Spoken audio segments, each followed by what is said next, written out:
What's going on? 6 o'clock. Good morning from the 104.5 The Zone Studios. I am Robert Walsh. NFL Combine second day today. 104.5 The Zone. Still got a bunch of people out there. Titans Radio, Ramon Foster, Buck Rising. A couple of great interviews yesterday with Mike Borgonzi, the head coach of the Titans, Brian Callahan. Callahan commented on whether he would rather have a player with immediate impact or one with more upside. I think you're always looking for the player that's going to be better longer.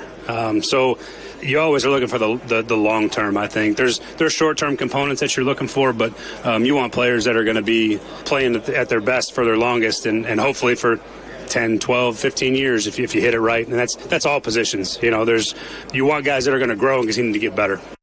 Big news that came out as you slept, rather. The Indianapolis Colts intend to have an open competition at quarterback between Anthony Richardson and a yet-to-be-determined player they will acquire in the offseason. According to general manager Chris Ballard, he said, quote, "It's got to be the right guy to create real competition." He said, "We want to create real competition. I think it's good for the team. I think it's good for Anthony. For all your foundation repair and your waterproofing needs, you got to go to USSTN.com. Breaking news at once on your home for the Titans and the Vols. This is 104.5 The Zone.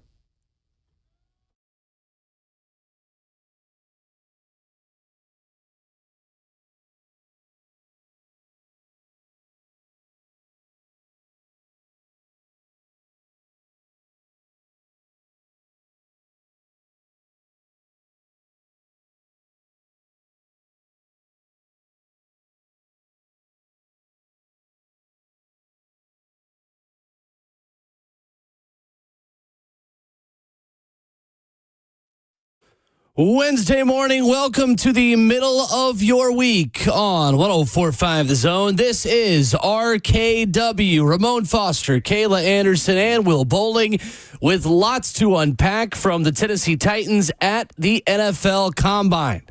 We got some info on free agency strategy. We could talk about what they want in a quarterback.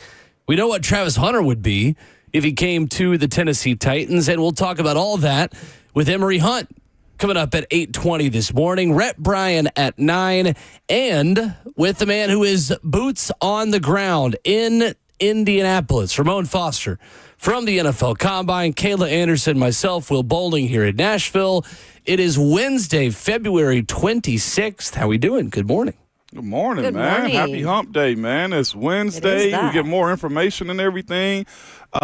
These teams are signing players like we saw the report last week. So it's good. It's good around here. And dinner was amazing last night too, by the way. I'll rub it in. All I right, know. let's hear it. You gave us your tweet with the shrimp, and I was Text. jealous. Yeah. Text, No, that's it what I was meant. awesome. It was awesome, man. Coach Mac did Coach Mac like things too. We went in the restaurant, St. Elmo's, and we were standing around the door where the reception was, and Coach Mac was looking around, was like, "Do you not know who the hell I am?" Now, Coach doesn't say stuff like that. In my mind, that's what he said, okay? And at that point, Coach Mac went and whispered in somebody's ear, and he walked us back to the back. First level, back room, big round table. We had 6 people with us. And we were the central table of the room, and there was probably like 10 chairs there, and that's how big time Coach Mac was. So we reservation for 6, table for 10, and he just did Coach Mac like things, man. The shrimp cocktail, I'll be honest with y'all, it's his own thing, okay? And Really it's not something to really brag about, because the moment you feel comfortable enough to eat the cocktail sauce that comes along with the shrimp is the moment that it burns your nostrils off, okay? And I had a moment like that, and I was thinking to myself, as we're sitting down at St. Elmo's, and the fire was awesome in there, okay? I'm thinking to myself, like, dang, this is spicy. Like, I was somewhat tired because I got a workout in, and it was just like, okay, let's sit down for dinner. You know how it is in those moments. And as soon as I got cocky enough to take a bigger, like, dab of the shrimp cocktail, my eyes watered, and I looked like I was about to cry. But afterwards, I'll say this too. I felt a whole lot better. Yeah, cleans out your sinuses for sure. It was an eye opener. It woke me up. It was an energizer. I'm gonna be real with you. If I had that every morning before I did the show, I would probably be bouncing off the walls because it'll force you up the wall. Do you understand me? Well, let's make you, it clear though. It was cocktail sauce, nothing else that got you going. No, it was probably a little bit of everything else too. I had a great glass of wine too. It was. I gotta tell y'all this because not many times I like take a picture of a wine selection, but this one was called Clinker Brick. It is a red blend, okay, from Lodi, California. Listen. Sure, everybody relates. I was in that mode. Okay, sometimes you get the invite and sometimes you don't. On this one was amazing. Okay, it's from Lodi, California. Listen to the description of this.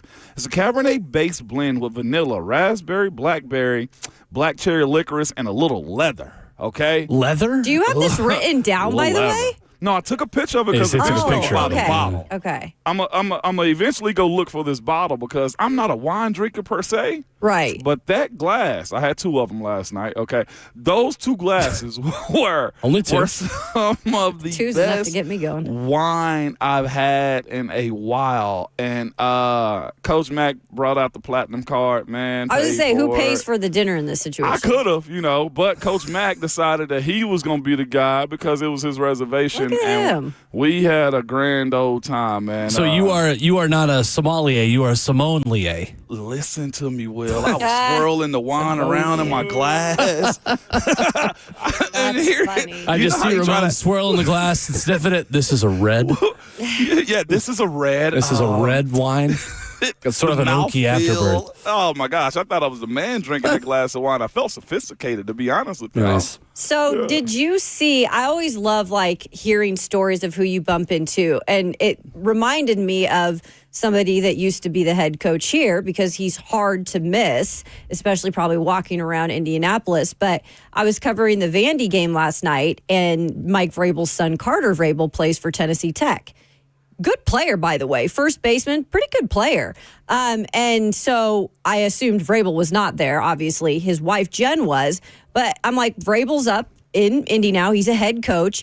It could be awkward if you're bumping into your former employee. So I was just wondering any sightseeing with him or anybody else you bumped into? No, I just saw him. That was he was sitting down. Their table is kind of corner to where I am right now. I can see over there. I'm trying to see if there's any deflated footballs while I'm looking over too. No, you ain't slick. None of that is that over was there. The Bill Belichick era. But no, I did see his image. I didn't run into him also because, again, in this setting right here, everybody's kind of doing their thing. If I'm not mistaken, I think Rhett and a few others ran into Kirby. Alan Kirby ran into him, from my understanding, Monday. I heard night. on Buck Show yesterday he had a bag of Yeah. Buckeyes to give Vrabel. Of course he did. The Ohio State tie with them. That's what I heard. So I didn't see him, though, but I saw Coach Vrabel in Mobile, though. We chatted for a quick second. And everything like that, but this is more business minded with everything that's going on. Although Unless you're night, out, yeah. I'm saying when you're out at restaurants and stuff, and there's also business deals going on there. I didn't see him last night. I ended up running to my old GM also yesterday too. I told him quit lying about Justin Fields and Russell Wilson. I straight up told him. I said, Omar, you went up to that podium and told those folks you was going to make a priority to sign Justin or Russell Wilson. You didn't give a damn answer. He looked at me and laughed. I said, yes, I know your little tricks that you guys do now, Omar, but I do think they're going to try to make a play for both of those quarterbacks, depending upon what Arthur Smith wants. He dropped a fake news yesterday, so there's a lot of fake news out there about Matthew Stafford. So he's in his bag yesterday. Yeah, he is, man. Between that one and who else were they tied to recently? But these are the things that's Trevor going to Lawrence. happen. Trevor Lawrence. That was the fakest of fake news. I actually hit him up about that one too, and he laughed. Sounds like you're a comedian up there to your former, coworker. Sometimes you get it. No, that's because Omar was the numbers guy in Pittsburgh before he became GM. He'd been around for a while. So when it came time to contracts and the communication, we were closer to him as opposed to Kevin Colbert, the actual GM. Right. It's kind of like one of those situations where the head coach is very business, very straightforward, but the assistant it's the one that you really communicate with, and that's how Omar was. So our relationship is a little bit different in those settings right there. But it was a bunch of who's last night. You could tell that was at St. Elmo's. Saw Fowler, saw our friends also from the 33rd team, Nice. Sam Monson and Steve Palazzolo, ran into them, and you could just see, too, sitting in that setting, a lot of people knew everybody, and everybody in there was somebody from the league. It is the worst time for you to be a local in Indianapolis to go on a dinner date, okay? I bet you they don't even go down there now. They're like, we're just skipping this week. No, I saw a couple last night, which is why I brought it up. They were waiting for a very long time. But Well, it then looked they're like out of the loop, huh? they were in the loop last night because they got to celebrate and look like you can tell the restaurant was making up for their delays and dinner and stuff like that. So it was a nice little local couple you could tell last night that was having a celebration that kind of got washed aside a little bit. Maybe a late Valentine's Day. I would hope not this late, man. We almost at the end of the month. Hey, look, if you didn't plan it, the weekend before, the weekend after, you are tripping. You are a terrible spouse at this point. 615-737-1045 is our number. Emory Hunt at 8:20 and Rhett Bryan at 9 this morning will join us at the table with Ramon from Indianapolis. But when we come back, we will start to dive into what Mike Borgonzi and Brian Callahan told us yesterday about this team. I thought the first thing that was most interesting to me is a note on how the Titans will proceed in free agency and what is different about that than maybe we originally thought about what this team will be this offseason. We'll do that next.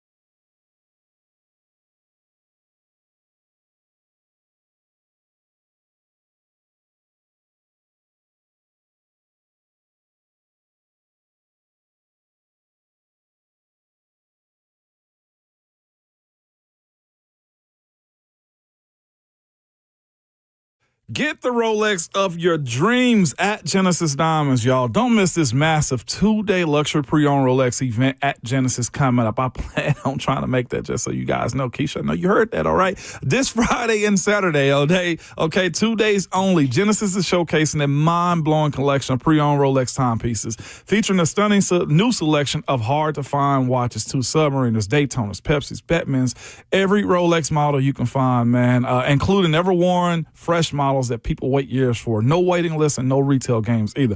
During this event, you can take advantage of the special pricing and up to 60 months, 0-interest financing. And listen to this. With the purchase of any luxury pre-owned Rolex at this event, Genesis will give you a pair of 3-carat lab-grown diamond stud earrings of the highest quality, absolutely free. What an amazing opportunity this is. And if you've dreamed of owning a Rolex, you can't miss this. And listen, if you're already a Rolex owner, bring your Rolex to trade or meet Genesis buyers on site to receive top dollar for your Rolex.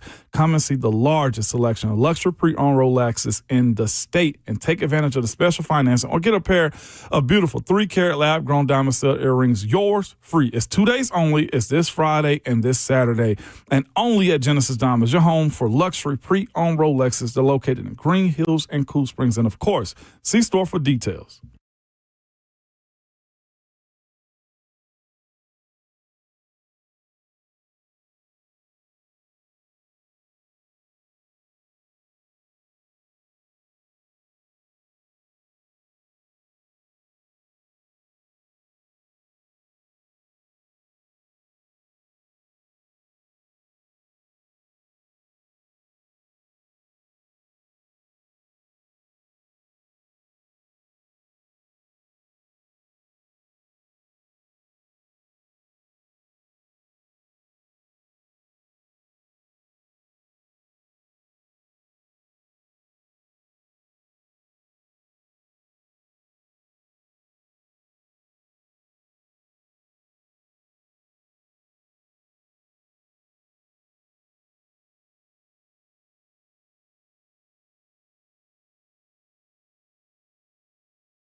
Wednesday morning at RKW 104.5 The Zone. A beautiful sunrise in Nashville, Tennessee as we kick off your morning.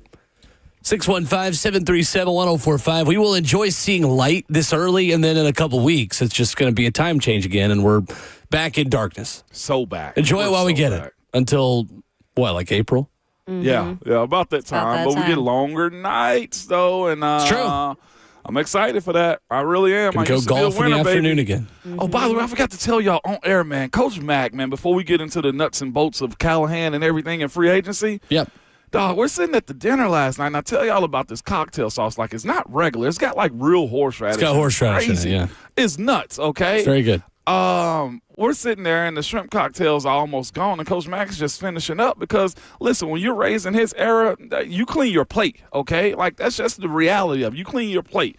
And he's sitting there, and he's got his shrimp fork, and Coach Mack takes a scoop of this horseradish and just look up like he had no reaction.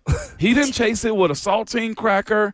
He didn't chase it with a bread, none of those things. And at that point, I just said to myself, he different. Okay, that's what I just said about Coach Mack. He built different, okay? When Kendrick Lamar made that song, Not Like Us, he had Dave McGinnis in mind, okay? Wow. Because we not like him. Is what I'm telling y'all. No reaction. I've also seen Coach Mack in his West Texas just upbringing eat like nachos with jalapenos on them. No cheese, no pico de gallo, no sour cream, no nothing. Just chips and jalapenos? Chips and jalapenos, sure. Man, just to let you know what it's he West does. Texas. Different level. It's West Texas. That's all it is. That's all it you need to say. Listen, I don't care what the fastest 40 time is today. Nobody in this combine is going to eat an entire scoop full of that St. Elmo's cocktail sauce. Is what I'm They telling should make y'all. that part of the combine. Listen, if you want mental toughness, Yeah. do it. Nobody is going to beat Coach Mack on that. Our friend Mike Golick Jr. would probably be very fine with making eating challenges part of the combine. That's mental fortitude. And supposed to run into him today, too. He hit me up. Was like, are you there? It's like, I'll see you, my brother. I was like, brother. Did you do Toronto? Did you meet up with Toronto and Buck yet? Not last Okay. night. Not last night. It was supposed to, after dinner last night, there was a little bit of a conversation between me and Buck, but nothing actually turned into anything. So That sounds about right. today I'm in them streets, though. Okay. In them streets. Okay. You heard it here first. Ramon Foster confirmed to be in the streets tonight In Indianapolis. of Indianapolis. Sounds like a big time. It ain't much of these streets, but it sounds good, though. Well, yesterday we heard a lot from Mike Borgonzi and Brian Callahan. I thought this was specifically interesting when talking about free agency strategy and what that will look like. The Titans GM, Mike Borgonzi, had this to say. Well, I think in the press conference, our philosophy is we want to draft and develop. That's going to be our number one thing, number one priority. But to be selective is just to have discipline in the process. We're going to have targeted players that we want. And if sometimes, that player doesn't come to us, we're not just going to jump to the next player. We're going to have players that we're going to target, and you have to have discipline throughout that process as well. In targeting those players, though, there could be some big ticket guys. I mean, obviously you have more holes than you can fill no matter what you might end up with the draft. Sure, Paul. I think that's part of the strategy, too. We're trying to fill, probably as many holes as we can before the draft, and you're trying to see. At this point, you have a free agency board, you have a draft board. You're trying to see the depth in free agency and the depth in the draft and where you might be able to acquire those players. But you certainly want to try to fill as many holes as you can in free agency. And, we have some work to do on the roster. So that's Titans GM Mike Borgonzi yesterday in Indy. Have we undersold how active they could still be in free agency this offseason, the Titans? Undersold it? No. Well, I'll be honest. To be real with you, in my opinion, we just don't know what it's going to look like. And yesterday, hearing that answer, I think you're going to get a better understanding of it more than anything. Like, I had no idea what their plan was going to be. To be quite honest with you, Will, I just thought that they would have a plan and just, okay, we're going to stick to it. Now we hear what it actually sounds like. So for me, hearing him say that yesterday was they're going to work north to south. instead of just saying, okay, our top guy, so let's move right to a lesser player in tier 2, then to a tier 3. No, we're going to attack the next guy that's of a higher ilk that fits this team's mold is the way I looked at it more than anything, which is smart. Why waste your time on trying to, all right, I missed the big fish as far as outside linebacker. Well, let's go to the second tier. No, continue on to the high tier of a right tackle instead of just spending so much time and losing ground, honestly, as it pertains to negotiations. This process of getting your guys and setting these contracts up is very fragile, and it happens super quick too, because again, somebody might just simply like a team and they want to go there first. So you got to continue on your recruiting basically of the guys you're going to go after. Well, I like that, number one, because you don't find yourself overspending outside linebacker money for that tier 1 guy, moving to a tier 3 and tier 4 guy because now we got to have that dude. No. And the other part of this for me is also this. It sounds like if they miss out on the big guy that they have a target on, well, the rest of this falls on the coaches that, hey, we missed them. We're not going to overstretch ourselves as it pertains to the salary cap and just the need. So I need for you guys to also just coach up whoever we bring in. And eventually, Will, this is how you turn this thing over time and time again when it comes to how you legitimately build a team, which is what we've been speaking about for the last 4-5 years now. Yeah, well, because you asked the question, does that mean – or are we underappreciating what they could do in free agency? And I almost think that people have the wrong mindset at this, that they're not going to spend any money in free agency. I don't necessarily feel that's true. From the message that we heard from Mike Borgonzi just now, I took it as we're just going to be super disciplined and picky about who we're going to get. And if that doesn't work with what we expect, money-wise, then we're going to be like, okay, that's cool. We'll move on, but we're not going to do anything that's not going to fit exactly what we want to do in free agency. We're talking about free agency right now, not the draft. So I think a lot of people just think that automatically means, well, we're not spending money as a team. I'd say be careful on that. I think they can spend money if it works both ways. Does this to you tell you this organization now, the way it's currently constructed, wouldn't have made the Calvin Ridley deal last year? Does it sound like it? I'm not sure who their first pick was in free agency. But we know it wasn't Calvin Ridley. Right. That was not their first choice. And Mike Borgonzi says sometimes if a player doesn't come to us, we're not just going to jump to the next player. Yeah, we know on the record from Rand Carthon the day they made the move official with Calvin Ridley that their plan was not to just give him all that money. They wanted someone else, and they pivoted to Calvin. Wow. Yeah. That sounds, so that's what I mean by saying, look, it sounds to me they're going to work north to south, meaning, all right, they're not going to go to the tier 2 guy, tier 3 guy and give the same amount of money. And I think that's the biggest caveat to it all too is, don't give tier 1 money to a tier 2 or tier 3 guy. And respectfully, I say that because I think Calvin is still on the ascension side of his game where he can be big. It's just a matter of the offense and how you scheme him up. Or he might just be a really good 1A with another guy or 1B, either way. But, Will, it's got to be smart, though. Think about where Kansas City is as a squad, too.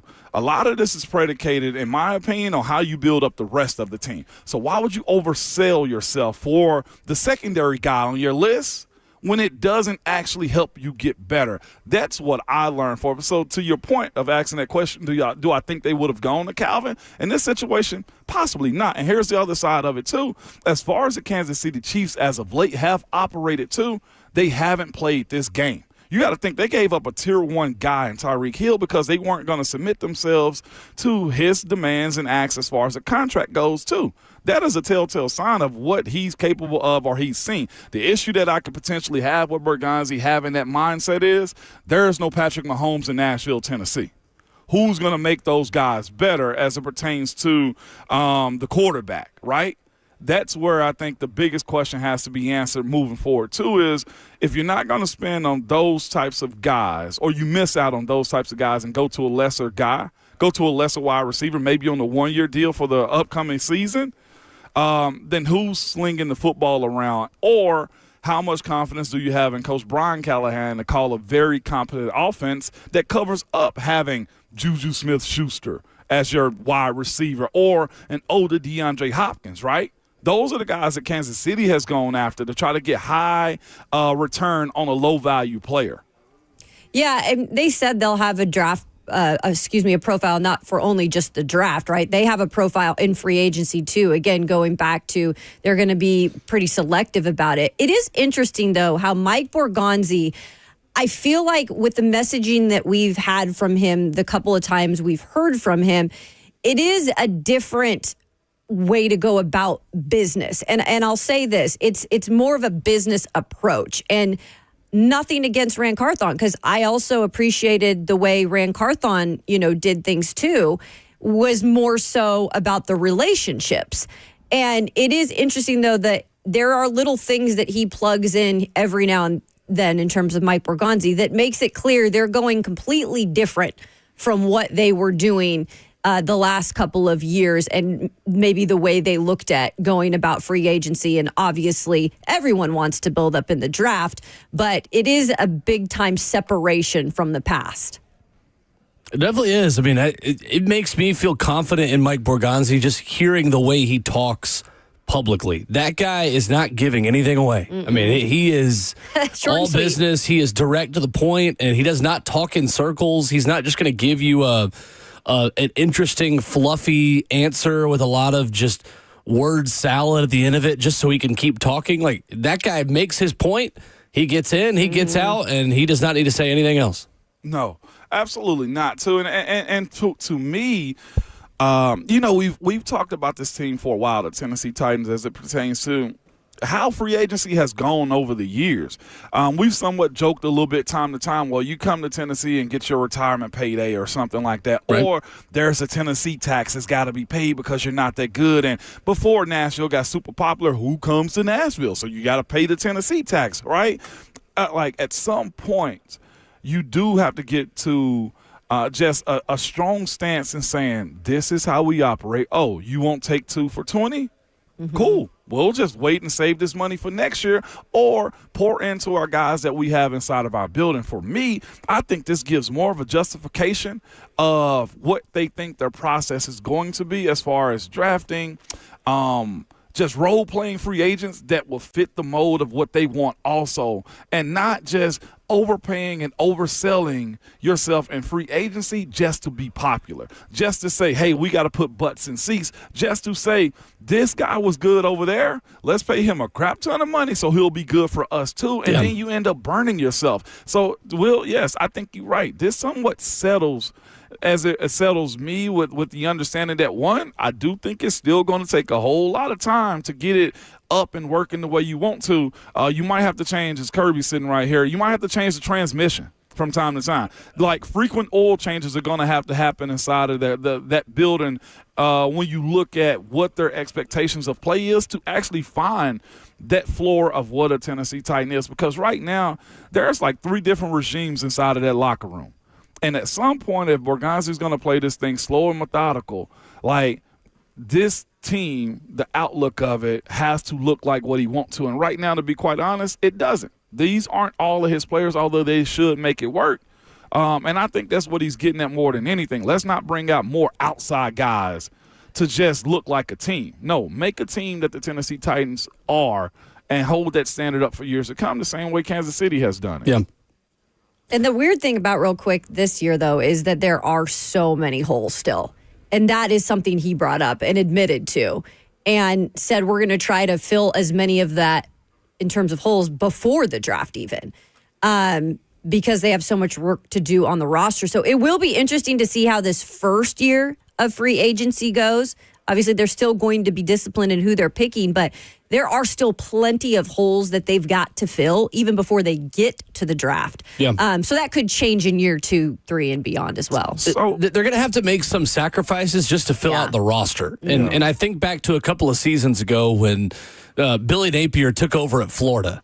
And it was a big deal how Billy Napier wasn't just going to fill out his recruiting class with bodies the way a lot of first-year college coaches do, because he said, we have a very meticulous process. We have a very specific type of player that we want. And Florida football was hurting for the first couple of seasons under Billy Napier because he didn't just take kids. He didn't just put guys on the roster in order to fill out the roster. He wanted to take his standard of player. Well, similarly, the Titans are going to have to sacrifice a little bit on something because they have so many needs.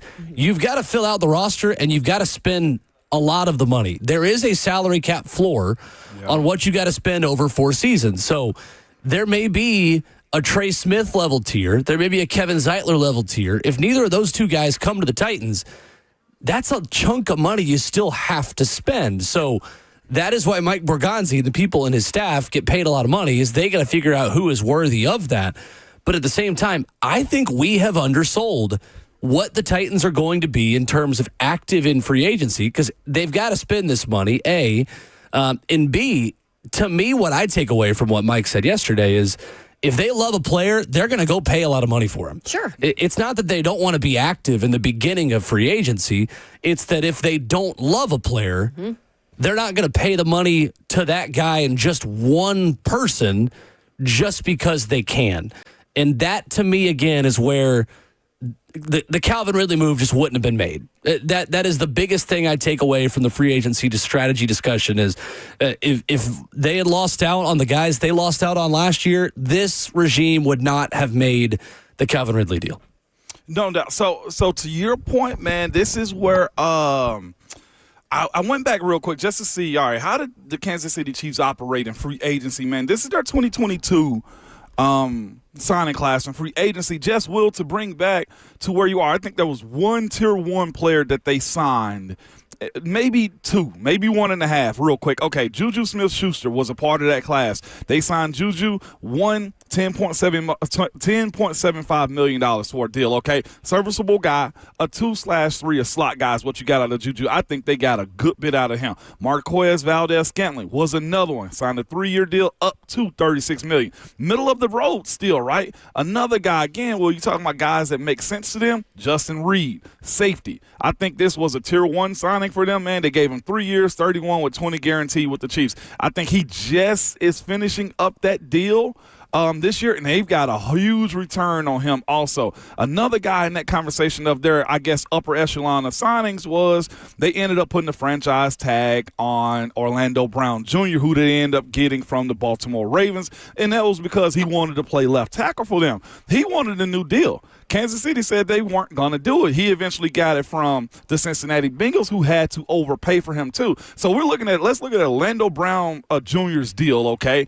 They got him right at a premium at $16.6 million. He wanted the big deal. Cincinnati ended up paying him over $31 million. You see what I'm saying? They could have invested in him, but they chose not to. Now, it came back to bite them in the butt over this last Super Bowl with them having to move guys around. But that, to me, I think is what they're saying. They have a standard. They're going to use the NFL rule, or use the rules that the NFL allow them to use also. And if you are under contract for them, you got to fit their mold, and it's got to work with the money. The rest of the dudes in this class, man, Jerron Christian, Ronald Jones, who's a running back, Andrew Wiley on a 1-year deal, Elijah Lee. These are your core guys that you needed, and a backup quarterback in Chad Henne. Like, look at that class. You got guys that can become competent starters for you, but you did not overpay for them. And with all of those guys, I thought that was a true value, especially when it comes to Justin Reed. He has, to me, had a return on investment of more than any of these guys on this list. So that's what I think we're dealing with as it pertains to how they operate. Now, again, as far as we know, as far as Borgonzi know, he was in the room around these deals. I guess he understands how to make them and the concepts of them, but these aren't directly his signings, but it's just the way Kansas City has operated. I just think it's tough comparing recent Chiefs free agent classes to the Titans because they all wanted to play with Patrick Mahomes. Yeah, that's good. That's the only challenging part about doing that exercise. And now you here's don't the have thing, though, too. And now you don't have Rand Carthon here as a person who has great relationship skills, who could get certain players. I feel like that's not the case here anymore. Not saying Mike Borgonzi doesn't have the ability to do that, but Rand was more so known for that. I think Mike Borgonzi is strictly like business. Okay, if you don't want to sign here, don't sign here. But the other part, Will, if you're saying wanting to play with Patrick, is very true. But think about the guys that they got: Marquez Valdez-Scantling and Juju Smith-Schuster. Yeah, they're not major, They're not big money major, receivers. No, but they also worked for them. And if I'm not mistaken, they may have won the Super Bowl after that. But the big guys were Orlando Brown Jr. Hey, that could've- Ramon, real quick, we got some breaking Titans news really? here this morning. I think it's worthy of the Laser Light Show. I didn't see you. Adam Schefter is reporting the Tennessee Titans have granted permission to Harold Landry to seek a trade. That coming out 5 seconds ago. Adam Schefter, the Titans have granted permission to former Pro Bowl linebacker Harold Landry to seek a trade. Schefter adding, Landry started all 17 games last season, finishing with 71 tackles, 9 sacks, 18 pressures, and 4 pass deflections. The 28-year-old Landry has 31.5 sacks in the last 3 seasons he has played and is due a $17.5 million base salary this season. Woo! Breaking news. The Titans have granted permission for Harold Landry to seek a trade. We will give you our reaction to that coming up next.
RKW this morning with some breaking Titans news on 104.5 The Zone.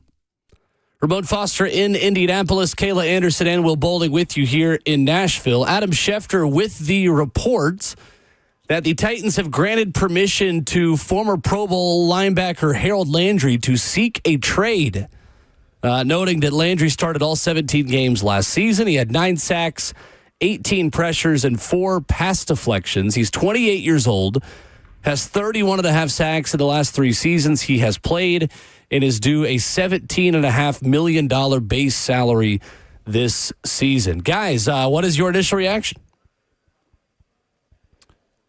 Man,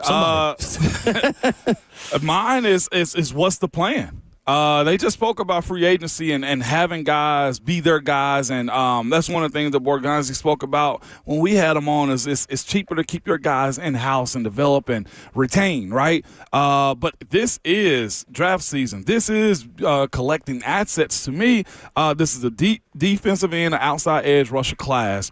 Also, when you look at how you collect more of those top 100 picks, Harold Landry is the pathway to it. To me, that is a very doable contract to move over to somebody else and potentially get him a new payday too. When you look at Harold Landry's situation, this is having an asset be available to you that you know you can move on to and build up with your type of guys. To me, a little shocked by it, if I can be completely honest with you, but when you look at how they can build this thing up, you got the veil of knowing that Abdul Carter is there if you need him at number 1 overall pick.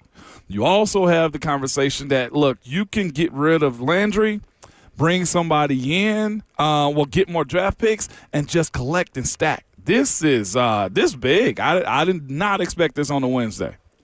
I'm a little surprised just for the fact that they are not deep at that spot. And again, I'm not overly confident in Arden Key either for being a guy who's been so inconsistent. I think he had really good parts of the year when he figured out when he was going outside of the building and getting some, work in terms of the pass rush, and that helped him. And he admitted that that was something that he did. But he's still been so inconsistent at that spot since coming to the Titans. And I know Harold has maybe done it more quietly, and maybe people expected a little bit more out of him just by the way he goes about his business and because he missed that 2022 season and got off to a slow start in 2023. But he still had 10.5 sacks in 2023 because he caught wind at the end. And then this year, as quiet as he was, he had 9 sacks. I did see some situations where I felt like he was a little frustrated. It seems like maybe he's not happy being here, and maybe he, went to them and say, hey, I'd like to look other places. I don't know what goes behind the scenes, and maybe we'll never know exactly what happens, but they are clearly in this new era of the Titans. They're like, okay, you don't want to be here. We'll grant you the permission to go seek somebody else and go have your services somewhere else. So I'm a little surprised, but just from what I've witnessed over the last year, I don't think he was necessarily happy. But that does question, what are you going to do now? Because you don't have depth there. If this trade goes through, they're going to have to either get more picks so that they can go get somebody later on in the draft, or they're going for Abdul Carter. We'll see. It's just smart to me, too. Go ahead, Will. It's just smart also. Well, yeah, I think it makes total sense. I don't think it's surprising. I think he is the most valuable asset you have still to move, and that's saying something because I don't think you're going to get a lot for him, to be quite honest with you. I mean, the way his contract is set up for this season, he is a cut candidate. His cap hit against the salary cap is $24 million. He would only have $13.1 million of dead cap if he got out of it. And just released him. So the fact that you're doing it now, it does hurt his value versus if you had done this at the trade deadline, because he could have done it then and you would have had a more desperate suitor who, needed him for a playoff run. So the value now is not going to be as much as you could have gotten then. However, he is still, I think, movable, in my opinion. I think you're looking at probably a 4th or 5th round pick this year for Harold Landry, if I'm being honest. Don't you think, though, they want to get the most out of this situation and are going to try to do, I know 4th round is what you're putting it at, but they want a third-round pick desperately. Well, then you might have 2 4s. You could move up and get a 3. Yeah.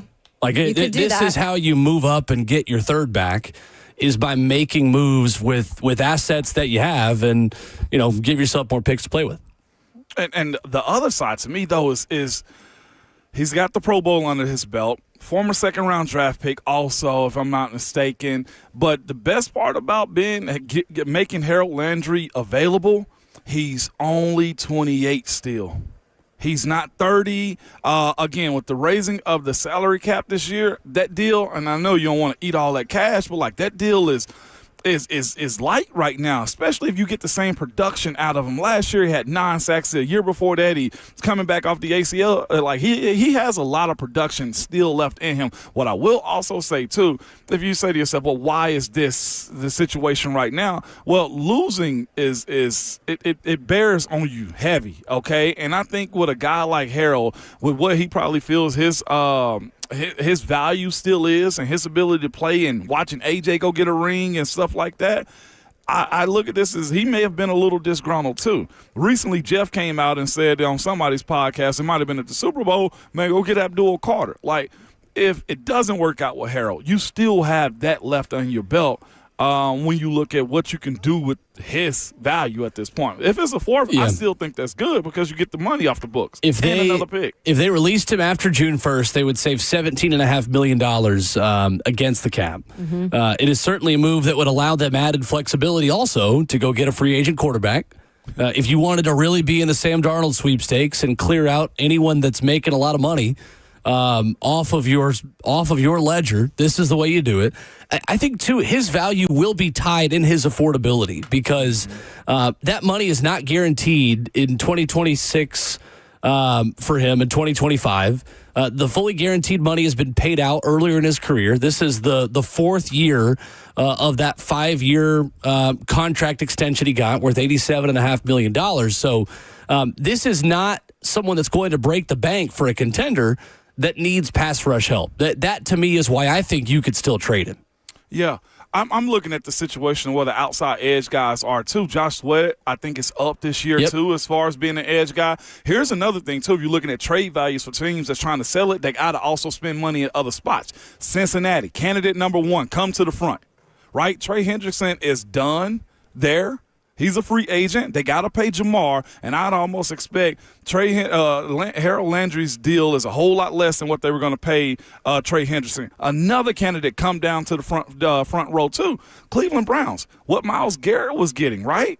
Saying you trade if you can get value from Cleveland to replace what Myles Garrett was, also at a lesser price than what he was on their books for. Like, these are the scenarios I'm thinking of for teams that can say, let me kick the tires on this and see what the Titans are wanting to do when it comes down to this, because there are some teams that need a Harold Landry specifically because of where they are and can get him cheaper. 615-737-1045. We'll take more of your reaction to the Harold Landry news coming up next. We'll also hear from Mike Borgonzi.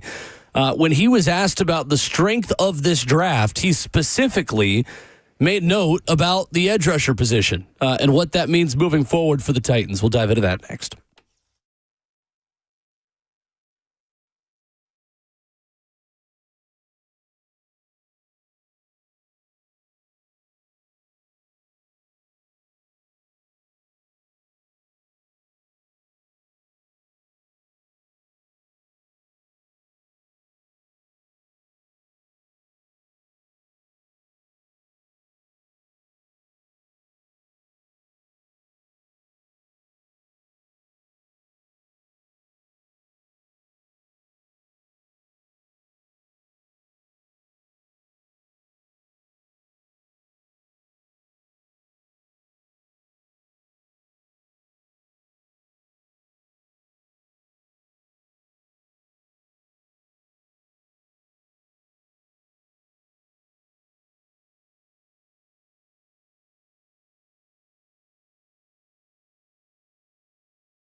What's going on? 7:01. Good morning from the 104.5 The Zone studios. I am Robert Walsh. A little bit of breaking news this morning on the Titans side of things. The Titans have granted permission to former Pro Bowl outside linebacker Harold Landry to seek a trade. Just 28 years old, has 2 years remaining on his contract, but none of it is guaranteed. Was a hot topic around the trade deadline last year. We'll see if the Titans can get any interest on Harold Landry. NFL Combine, second day starting today. 104.5 The Zone's got plenty of people down there. Titans Radio, Ramon Foster, Buck Rise, and a couple of great interviews yesterday. One with Mike Borgonzi, another one with Brian Callahan. You can find those on YouTube, wherever you download your podcasts at.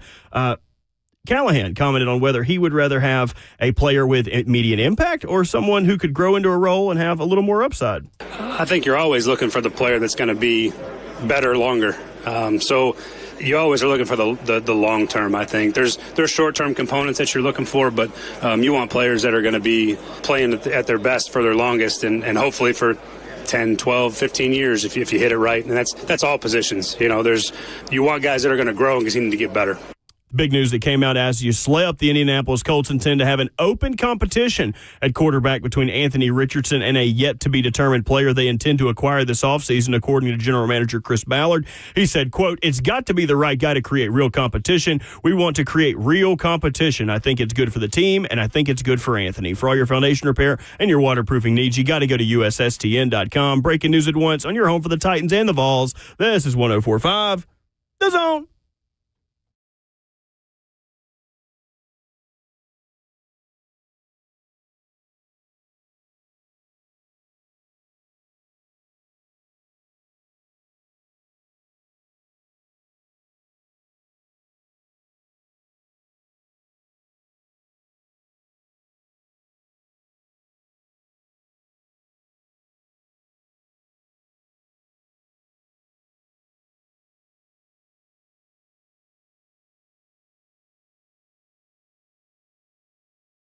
RKW on 104.5 The Zone rolls into the 7 a.m. hour on this Wednesday with some breaking news and lots to discuss from Indianapolis at the 2025 NFL Scouting Combine. That is where Ramon Foster is, who joins us via the power of the internet. Kayla Anderson, Will Bowling in studio. Robert Walsh makes the show happen, and we stream it live on 104.5 The Zone TV, Facebook Live, YouTube, Twitter, or Twitch. If you just hop in your car at 7, if you're just starting your morning, Adam Schefter has the story of the day that broke about 20 minutes ago, that the Titans have given Harold Landry and his agent permission to seek a trade this offseason. As well, I keep you updated on anything we hear about that, but it does seem like the Titans do not want Landry here next year for the money that he is on, and at the very least, we'll cut him if they can't find a trade partner. This is what happens at the Combine. We all were talking about it. Business is done, and lo and behold, one day into the Combine, and we got a story like this. So obviously teams are talking, and, you can have skepticism, too, about where he might go. I mean, Mike Vrabel and, Williams is over there as a defensive coordinator now, Terrell Williams. So, I mean, there's always possibilities when people know each other and know of these players. And right now, too, there's been a big exodus in the media room that I'm in also because, if I'm not mistaken, Shamar Stewart and Abdul Carter are speaking currently, talking about edge rushers. There's a lot of value in this class for sure. And again, I think this is a big move for the team to really reestablish itself. And I want everybody that's listening right now to also say this word with me, too, that we've been running away from. Build. I don't think anyone's running away from that anymore. Not anymore, but like you were banging that drum in 2022 and 2023 that everyone can hear very clearly now.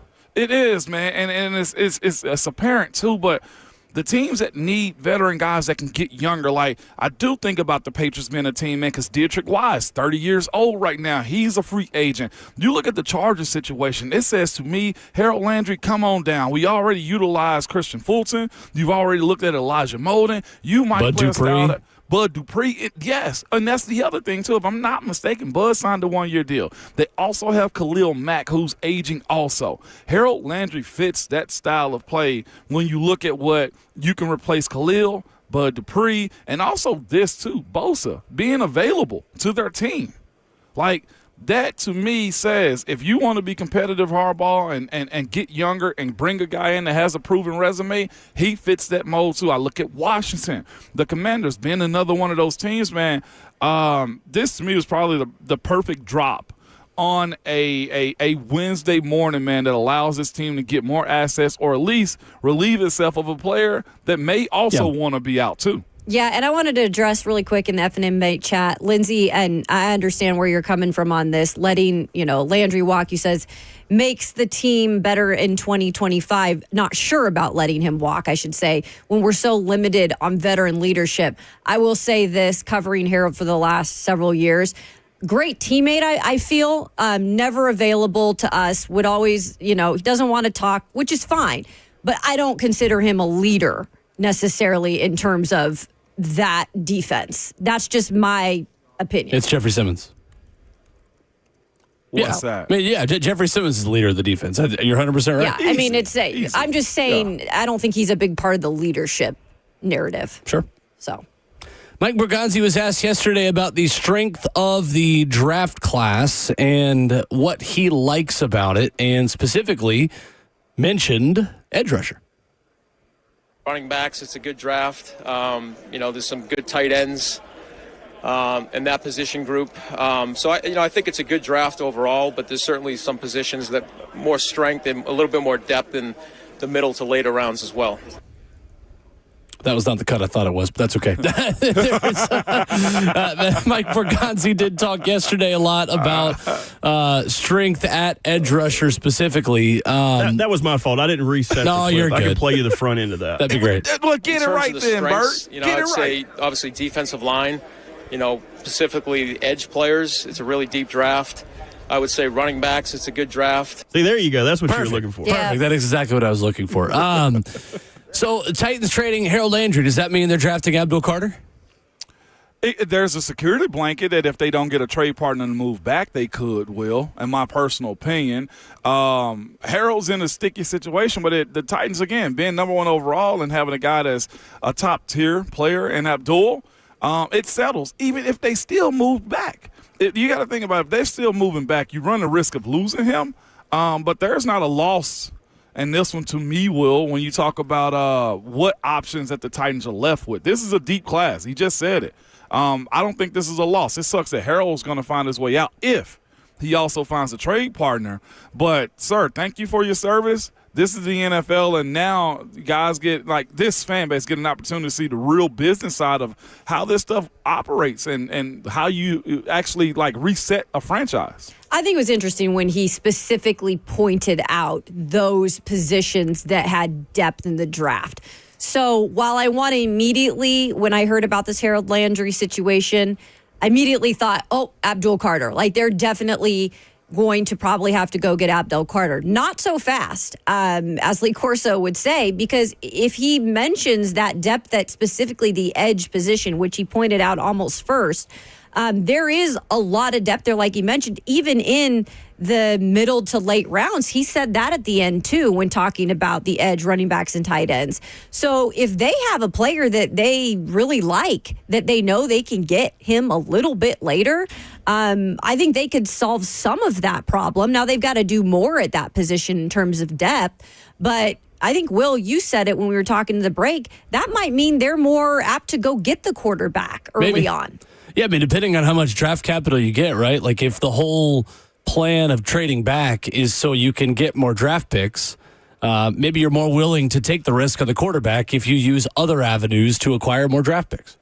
Yeah, and it helps build up the team, too, because that's the other part of it. Like, there's a lot of spots and holes that have to be filled in for this team, too. I think there's a play for another defensive tackle. You definitely need edge. And the other part of it, too, despite what, Arden's key production was last year, too, he's still under contract.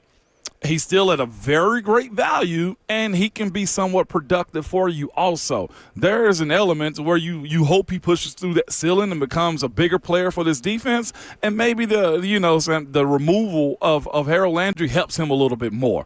And again, the price point. for Arden Key is amazing for this team. So you got 2 veterans there. It's just now you got to really stack up those pieces moving forward. And I'm not sure if they're going to make a play for Trey Hendrickson or anybody else for that matter, but there are available guys in free agency and in this draft. Harold's in a spot to where it's good for him to be able to move somewhere else to potentially get a contract extension. Yeah, I don't think this means anything significant about Abdul Carter or what they want in the draft or quarterback. I just think it's good business. It's good business. It's a player who's making too much money versus the production you feel he's going to give you this year. And he is a rare asset that's movable where you can acquire draft capital. Yeah. So I just think it's good business, and they don't want to pay him. I almost think if Mike Borgonzi might have been here last year, they probably would have traded him. Because there was talks of Harold Landry maybe going to the Lions when they needed. I think Hutchinson was out. There was some talk about that when they went and visited the Lions. So yeah, it'd be interesting too to see what would have happened last year. Corey in Hendersonville next up on the phone, 615-737-1045. Hey, Corey.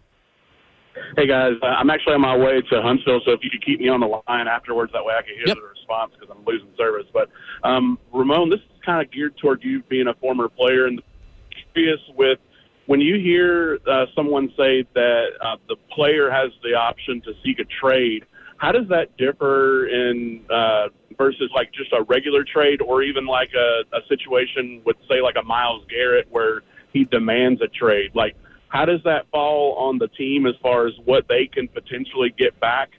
And, like, you know, have you spoken with players in the past and, like, found out information afterhand as far as, like, how a trade went for them? Yeah, so for him, appreciate it, Corey. For him, it was probably a situation, Will, where you just spoke about the money. Hey, we're going to ask you to take a pay cut. I don't want a pay cut.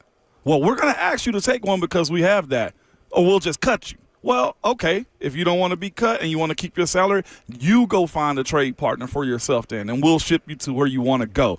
And it also, again, sets in a reality for a guy like Harold Landry, because here's the thing, too. Him and his agency or his representation, I'm not sure who he's represented by, finds himself in a situation also to where they may realize that the market might not be there for them to be able to go get what he's wanting, or the pay cut that they're asking may be his market. So if he's of the understanding that there's 1 or 2 teams that want him to keep his pay the same, and he don't have to take one in Tennessee, then that's where they'll ask him to go take him and his agency go find a trade partner so he can be happy, to be honest with you. He is CAA. CAA? Tommy Condon, his agent. They're big. It does him 2 favors. A, it allows him time to get ahead of the free agent market because he can talk with teams now. So you get the first dibs on where you want to go before those teams can sign Josh Sweat, because the window of free agency is not open yet within the new league year. And secondly, it allows him to keep his contract. That was the thing that the best example of that, like, remember when the Titans traded Jarrell Casey to Denver? Yeah. They could have just cut him, and Denver would have had to sign him to a much cheaper deal. But he got to keep his contract because he got traded and made a lot more money because the organization did right by him and traded him versus just cutting him. So it is mutually beneficial. The team gets draft capital, and the player gets to keep their big contract. It just might be split up between 2 different teams. And Zach Lyons correctly made the point on Twitter a few minutes ago that the Titans can essentially pay for a draft pick. They can offer to keep a certain percentage of Harold Landry's salary in exchange for maybe a 4 versus a 5. So, hey, we're going to pay an extra $3 million of that money for this season, but we're going to need an additional pick, or we're going to need a pick swap later, where you can really buy draft capital in this whole process. I feel like the Titans did that last year with somebody. The Titans? Yes. There was coverage of somebody's salary being covered somewhere else. I'll have to get that answer on the break, though. Yeah. Yeah, I mean, the only moves they made were Malik Willis and Elijah Molden in terms of guys they traded away. So was it the Ernest Jones? Ernest Jones, that was a 4th round pick, right? No, the shipping him out. Meaning the money. Yeah, the money. I'm not sure the specifics off that off the top of my head, to be honest with you. Yeah. Coming up, 615-737-1045. The Titans brass yesterday talked about quarterbacks. We'll tell you what we learned next.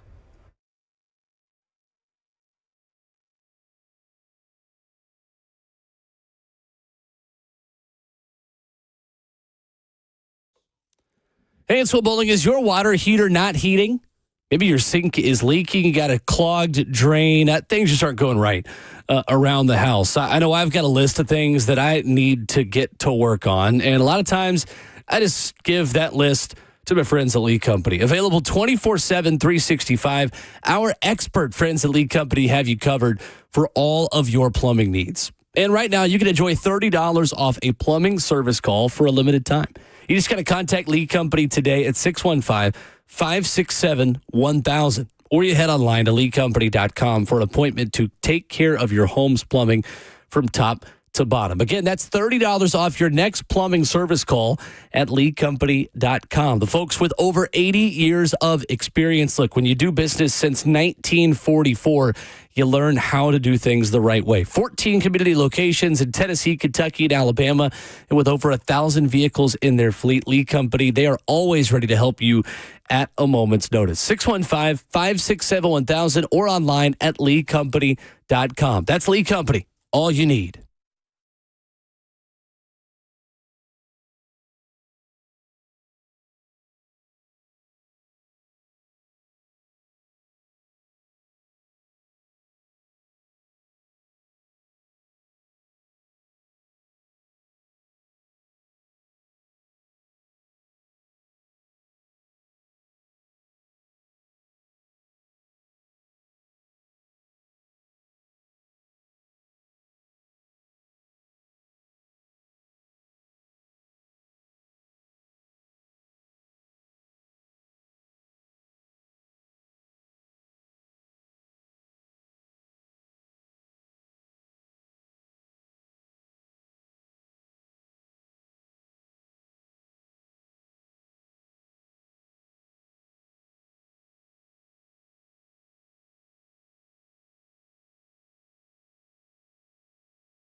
RKW on 104.5 The Zone continues.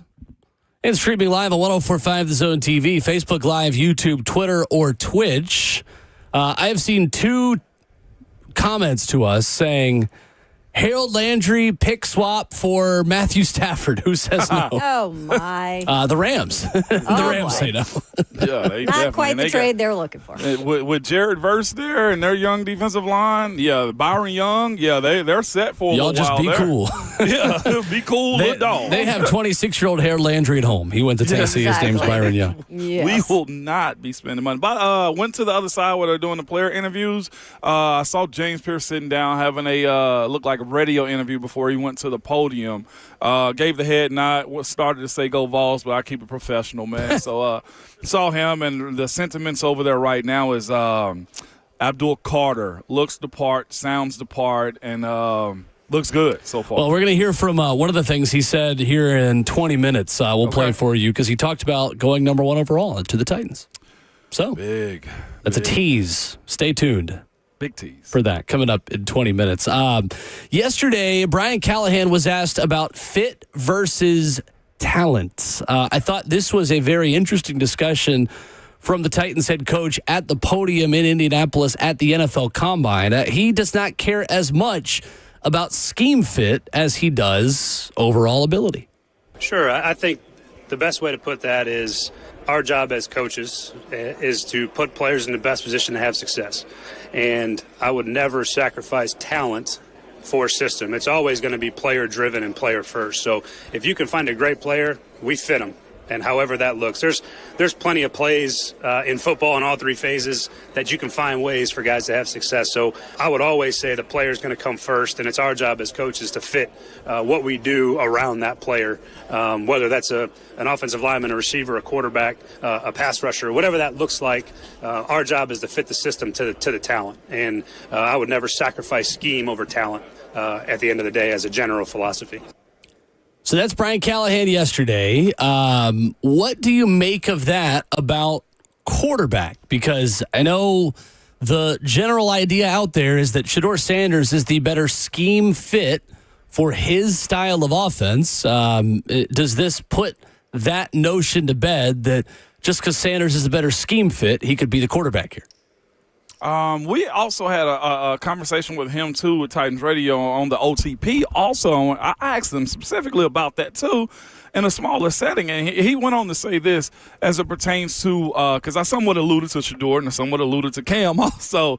And he was just like, when it comes down to the talent is always there, or else you wouldn't be getting these reviews about you being a potential first-round draft pick. He said when it comes down to how he coaches a guy up, yes, the talent is amazing. Having a guy that you also know that that can they have those tangible and intangible assets to their game that they can outplay coaching. They can outplay the game. But his ability, the quarterback's ability to be good in his game plan, to see it through, is more important to him than anything. So when it comes down to the talent, it matters, but the ability to work within the scheme is also crucial to him, too, and the discipline of it also. What you do after the play breakdown, yes, that talent is going to be necessary for his style of offense. It was kind of refreshing to somewhat hear him say that yesterday, and it honestly didn't give a lead on either one of these guys if they chose Shedeur or Cam. The way I viewed that answer that he had at the podium and with the OTP yesterday, man, I think they are really dissecting every facet of those guys' game when it comes to what's going to work here in Nashville if they do choose to pick one of them. Yeah, and he could be playing the part for all we know, and he's going to do a good job at that, obviously, because he's come out and maybe put away some of those preconceived notions that maybe Cam Ward doesn't fit exactly what he's doing in this offense. Because Shedeur Sanders, I think people do assume he's a little bit better of a fit. And I think on the outside looking in, he is, right? And he was kind of compared to not Joe Burrow in terms of the player, but maybe some of the characteristics that he has that Joe Burrow has. Not as big of an arm, but can still work within his system. well. So I think that put to bed some of those things, or at least he's playing the part that it did when he said the player comes first and we fit things around the player. And if that's true, guys, I think this is a big week and then top 30 visits to really then say if they go for a quarterback, then it's maybe just down to the characteristics of that guy and what they feel would fit better in that locker room and what they want in the future. I also think it could mean they like Travis Hunter. I mean, honestly, we talked about how Travis Hunter is not as much of a physical, big, strong, man-to-man corner. He's better in zone coverage. This could also be Brian Callahan saying, like, we don't care, but we'll play more zone coverage if we had Travis Hunter. Yeah, because he said he wanted, if anything, he'd want to put him at cornerback first, but also did not shy away from the fact that once he gets somewhere, they can utilize him, and he believes they can utilize him on the offensive side. Speaking of just, talent over philosophy, too, I brought up yesterday, too, when this OTP is dropped, I think you guys should go listen to it because I was trying to be very pointed and trying to, decipher between the two guys. So I brought up a couple of things where we're talking about talent and scheme. And you're actually talking about talent if you're talking about Cam with his arm and a little bit more mobile, and you're talking about scheme when you speak of Shedeur. So I also brought up personalities. I also brought up attention to him yesterday, and I asked Coach Callahan, I was like, you're dealing with a crop of quarterbacks living in an era where Shedeur, his father, and Dion, and Cam also has Cameron. And right now, there's a lot of stuff that those two guys post on social media together. Do you worry about the show that may comes with those guys? And I meant specifically with Shedeur on that side. He said, here's the thing about the quarterbacks in this era to him. He's like, everybody's bringing something with them. He's like, and having conversations this week with those guys, you'll get an opportunity to understand who and what they are. He's like, but if you're worried about a guy having people or an entourage around him, it's like, that doesn't matter because when you walk in that building, all they want is the player. Said what matters to him is if you're going to be outward, if you're going to be that guy, be that person all the time. Don't shrink and don't switch up with me as it pertains to what you are as a person. He was like, Joe Burrow is a very expressive quarterback too. He's like, but he's always like that. So you know what you're dealing with. Don't be a guy that switches up with him and not be consistent. He's all about consistency of what the person is and how you're going to be inside and outside of that building because you are the CEO. It was a good answer for him for the people that are worried about how you handle these personalities or any of these guys. Like I said, when it comes down to Travis Hunter, he's been a show since high school. Oh, yeah. He rocked the recruiting world by going to Jackson State. But even Abdul Carter, here's what I would say to Titans fan, too. He streams and does Micah Parson-like things, if I'm not mistaken, too.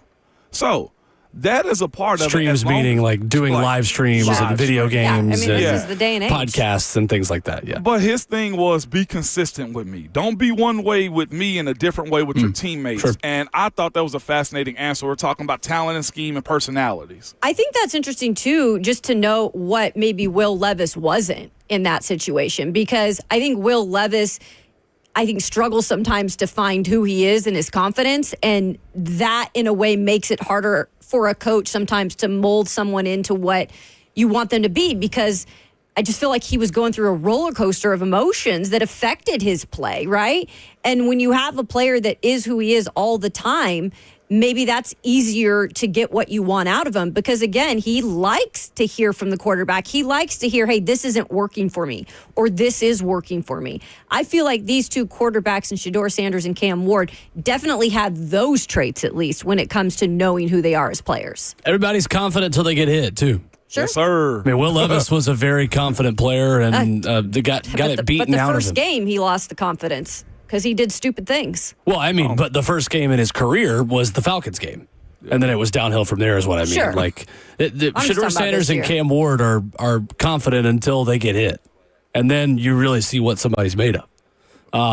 Mike Morganzi was asked, is arm strength an issue for Shedeur Sanders? And the Titans GM had this to say yesterday. Over the years, and to answer your question about Shedeur, I think he has plenty of arm strength. Okay. In some of the anticipatory throws, sometimes make up for the lack of arm strength. Right. We've certainly seen quarterbacks over the years that are able to do that because they anticipate better. So, and a lot of that has to do with field instincts too. You know, if a player has a really good field vision and instincts and have a feel for it to anticipate some of those throws. There's been successful quarterbacks that really haven't had great arm talent that have played in the league. So that's not necessarily something you see issue with, although others. Listen, we want him to make every throw at a high level. But yeah, that does come into play at certain points. So that's Mike Borgonzi yesterday. Again, I know the audio a little tough to hear there right at the beginning, but says he does not believe arm strength is an issue for Shedeur Sanders, and says anticipatory throws and the mental side of the game also makes up for weaknesses that you have in that department. By all accounts, that is a strength for Shedeur Sanders, is the way he understands and processes the game. It is, man, and that's been his calling card, too. Again, if you look at, like, if you strip down all the stuff that people see and watch his game, and honestly, we spoke about this first, also, all the people that they've surrounded Shedeur with, NFL guys, former quarterbacks, OCs, and stuff like that, his ability to process and make up for the lack of, okay, Will Levis arm versus Hills, I think Will Levis wins that. Joe Milton arm versus Shedeur Sanders, Joe Milton wins that, right? But there's something to be said about a guy that can throw the ball before a wide receiver gets out of his break. That right there is a luxury. That's timing. That's knowing that a defensive back can't anticipate something that they know that they can't beat out of their break too. Or if they do jump a pass and it's not the route that they expect it to be, then you're down the field with them. And that is one of his strong suits. And if we're talking about arm strength. Now, Cam, to me, seems like he's a guy that's been pegged as a guy that has the arm strength and the flexibility to improv because he's got a bigger arm down the field. And there are pluses and minuses on that, too. And that's all awesome in the pre-draft era. But here's the thing about it. Most of those 30 yards through the air passes are most times 50-50 balls, right? Are you willing to run the risk of saying, yeah, we can get it down the field, but our guy's not going to catch it?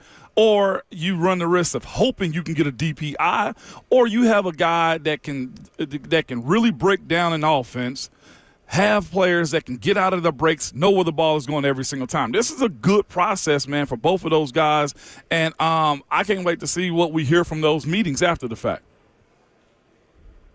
Yeah, I think it should be interesting, just what they value, honestly. It certainly does not sound like arm strength is one of the red flags. I do think it is smart of the Titans to kind of dispel that on the front end, though, honestly, because it is not in their best interest to answer that question any other way. You know, hey, does Shedeur Sanders have arm strength issues? Yeah.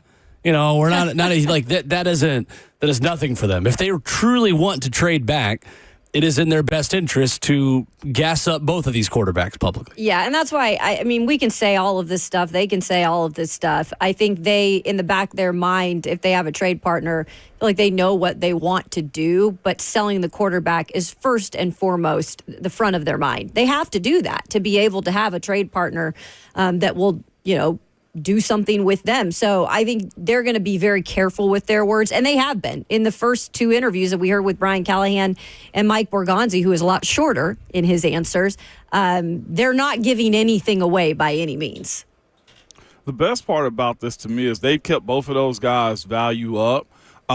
It's led to a bunch of just conversation around what the Titans going to do. They have the TV on here in this media area, and right now you had on the TV Brian Callahan speaking about Abdul Carter, the quarterbacks, Travis Hunter, and what it does is it keeps your trade value up, and it puts pressure on, in my opinion, on a team that's been linked to a guy like Shedeur Sanders, and that is the Giants. And then you got Cam Ward in this conversation. It's a beautiful thing right now, man. The Titans are the belle of the ball a little bit here, other than Philly.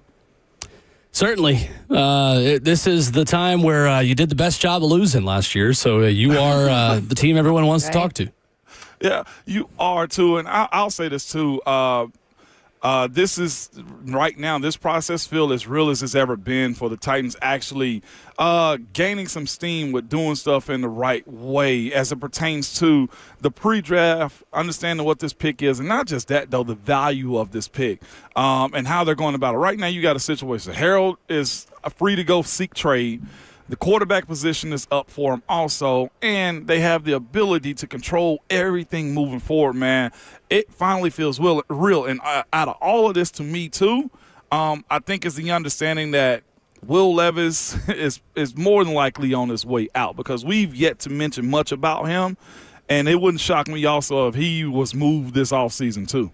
Yeah, because I just don't know if there's a scenario where you just flat out cut him or release him. Well, because Mike, again, season of lies, but Mike Borgonzi did mention yesterday, like, he's here. He's going to be, in the room. But we have to bring quarterbacks in. Like, we have to have competition there. So as of right now, he's here.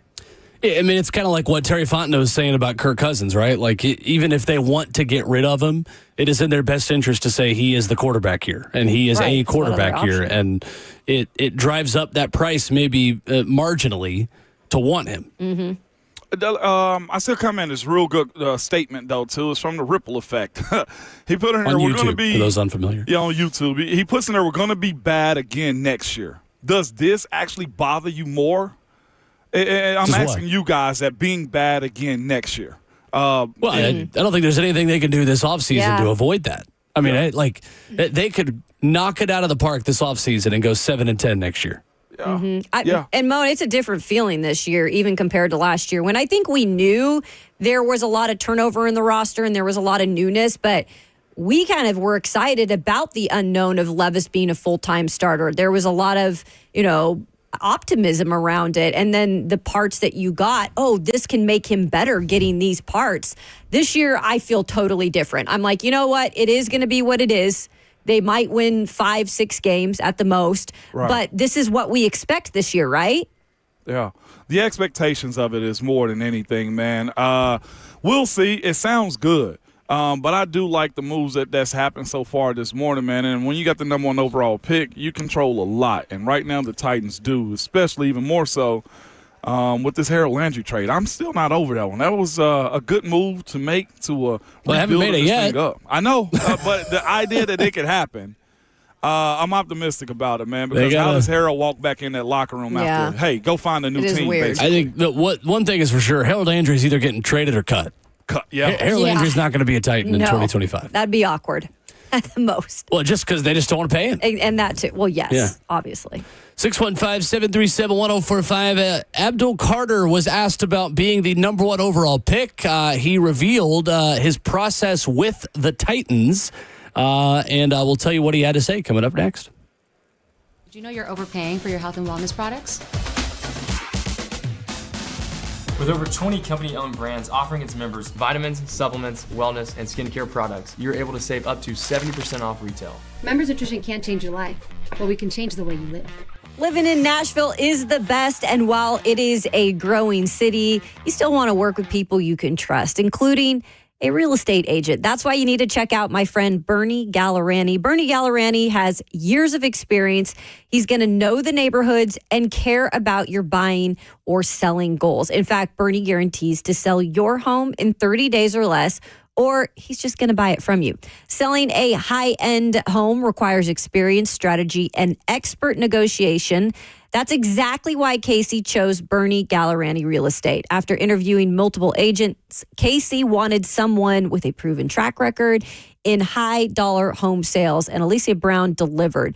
And even when unexpected challenges arose, Alicia navigated negotiations, worked through every obstacle, and made sure the deal stayed on track. Bernie is the only real estate agent in Nashville recommended by Barbara Corcoran of Shark Tank, and the only agent I would trust to sell my home. So give him a call on his cell phone, 615-428-2644. That's 615-428-2644, or go to BernieGallerani.com.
RKW on 104.5 The Zone continues on this Wednesday. Emory Hunt, football game plan on Twitter, going to join us coming up in a half hour from the table in Indianapolis where Ramon is.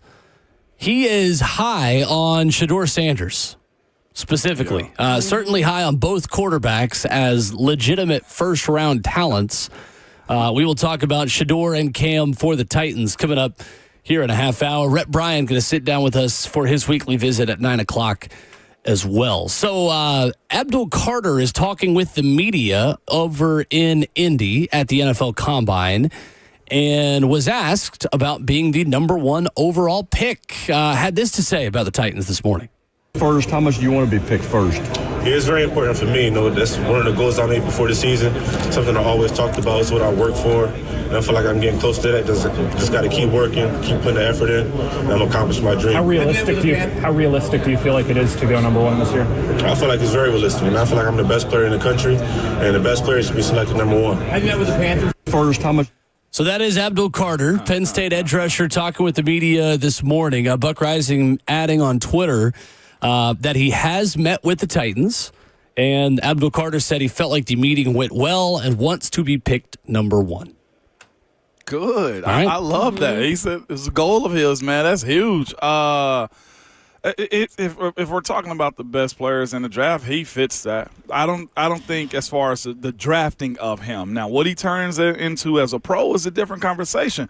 But the drafting of him, he's a proven commodity. He's a guy that fits the mold. He's a star in college football, and you'd expect that to transition over to the NFL too. There's a few things when you talk about non-quarterbacks that do a certain thing and you expect it to translate over. That, to me, is what he is, in my personal opinion. Looking at his tape, there are questions you have. Okay, can the size be a thing? Well, apparently he logged in at 248, if I'm not mistaken, right at 250. But you also got to consider he's been rehabbing the shoulder, so he may not have been able to lift and train the way he wants to. Getting where he is right now, I think is huge. You get speed, you get intensity, and you get a reputation with a guy like him, man. If they stick and pick with him, I won't bat an eye for a guy like him at all. Yeah, you were mentioning the size because I think that's the one thing that you hear, if you even want to call it a negative, because I feel like someone's always going to try to find something of a player to knock them down. He was asked about his size here when he was at the podium. Buck Rising tweeted this out, our teammate, and he said, "I've never been too small for anything my whole life. It's all about heart for me." Like, clearly this guy believes he can be number 1. He, I think, would fit the mold of what the Titans are looking for. And everything that I'm seeing on, X and Twitter right now from him is like, you'd want this guy. Like, if this is where you want to go and you want to take number 1 overall on the defensive side, you feel like that's going to be better for the foundation of the future, then go for it. I have no issue with it. I just would rather have a quarterback. Abdul Carter also says, I'm impressed with the coaches of the Titans. I think they're impressed with me. They have the number 1 pick. I want to be the number 1 pick. Good for him.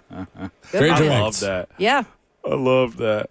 But again, if the approach of removing assets, if he can find a trade partner, I think to me is at this point we got to probably talk about Harold Landry. Harold, and that's where I'm headed. Like, if you can really step back and watch what the Titans are doing so far and what they said. With the Harold news breaking this morning about him being able to seek trade, I do now have just a little bit of more confidence in knowing that, all right, Coach Brian Callahan may be able to stick and just be able to fulfill his ability to make this team a better team. Because when you remove certain assets and you expect the team to probably be bad again next year, you can't blame the coach on the record if there is some improvement, but not a whole lot of winning. And when I say that, I mean 6 to 7, maybe 8 games. Well, we thought last year that the GM was safe because they admitted they weren't good enough and they started trading guys. And he still got fired. So I'm being realist here, Will. I remember specifically saying when they traded Ernest Jones and DeAndre Hopkins, like, all right, if it's not good enough, then don't hold them accountable in terms of hot seat if they lose the rest of the season and they lose a ton of games. Like, you're admitting it's not good enough by getting rid of good players. And then they still fired Rand Carthon. They still did it. Everything's always on the table, Ramon. You know this. I know, but especially here. I feel like the last regime, man, under Rand, like, they didn't come in ruffling too many feathers, right? It's the way I looked at it. Like, there wasn't a whole lot of moving around. Like, they've come in, Borgonzi has, if this is his move, right, has come in and pretty much said, okay, we're going to move if he's able to, one of our main assets. You didn't find that last time, though. So it'll be fascinating to see how all this unfolds if Harold does happen to find somebody to trade with. But the option to go get Abdul, man, is definitely safe. But you also get a playmaker, and that's also, too, and I didn't get a chance to ask Callahan yesterday, do you consider what Jeffrey Simmons said? He wanted Abdul Carter. Because if you're removing Harold, I mean, think about how bad Jeff would get beat up on Sunday if they don't go find a replacement to help him defensively. There are Simmons, that is. A lot of ways to find replacements, not just Abdul Carter. I mean, you can go sign Josh Sweat.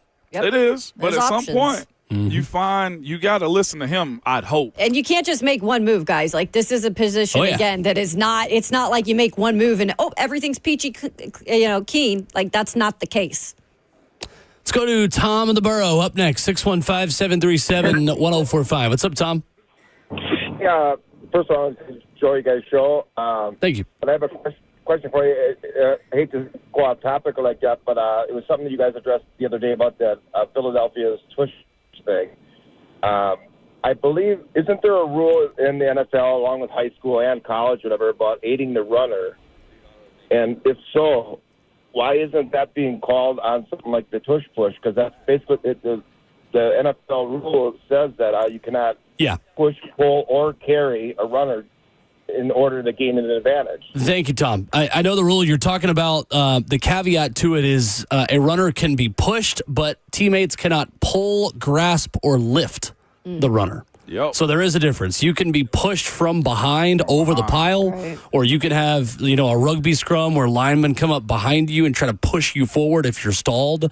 But that lineman cannot get in front of you and then pull you forward. Ramon, you would obviously know that better than me. Did I explain that correctly? That's what it is, and it's also at the discretion of the referees, too. We see where some teams get behind the runner and push the pile another 10 yards, and they count that as 10 yards. Some referee crews see that and will spot it where the stop started. So it's, again, the discretion of the referees also in those moments. 615-737-1045 is our number. More headlines if you missed it this morning. Of course, the big story of the day from Adam Schefter. Harold Landry has been given permission to request a trade away from the Tennessee Titans. More reaction to that, plus some interesting analysis from Mike Borgonzi yesterday about a clean slate moving forward in terms of their strategy for the offseason. And we'll talk about that next.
What's going on? 8:01, good morning from the 104.5 The Zone studios. I am Robert Walsh. The breaking news this morning is that the Titans have granted permission to former Pro Bowl outside linebacker Harold Landry to seek a trade. Landry, just 28 years old, has 2 years remaining on his contract. None of it is guaranteed. He was a hot topic around the trade deadline last year. Let's see if the Titans can get something done this year in the form of a trade for Harold Landry. NFL Combine Day 2 getting started today. We got a lot of people down there. Titans Radio, Ramon Foster, Buck Rising. Rhett Bryan is going to join the program today at 9:20. Had a couple of great interviews yesterday with Mike Borgonzi and Brian Callahan. If you missed those, you can check them out on YouTube or wherever you download your podcasts at. Callahan commenting on whether he would rather have a player with immediate impact or one with more upside.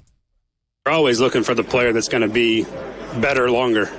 So you always are looking for the long term, I think. There's short-term components that you're looking for, but you want players that are going to be playing at their best for their longest and hopefully for 10, 12, 15 years if you hit it right. And that's all positions. You want guys that are going to grow and continue to get better.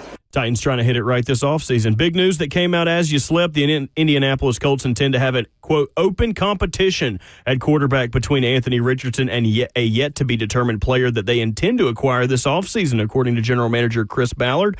He said, quote, it's got to be the right guy to create real competition. We want to create real competition. It's good for the team, and I think it's good for Anthony. For all your foundation repair and your waterproofing needs, you got to go to USSTN.com. Breaking news at once on your home for the Titans and the Vols. This is 104.5 The Zone.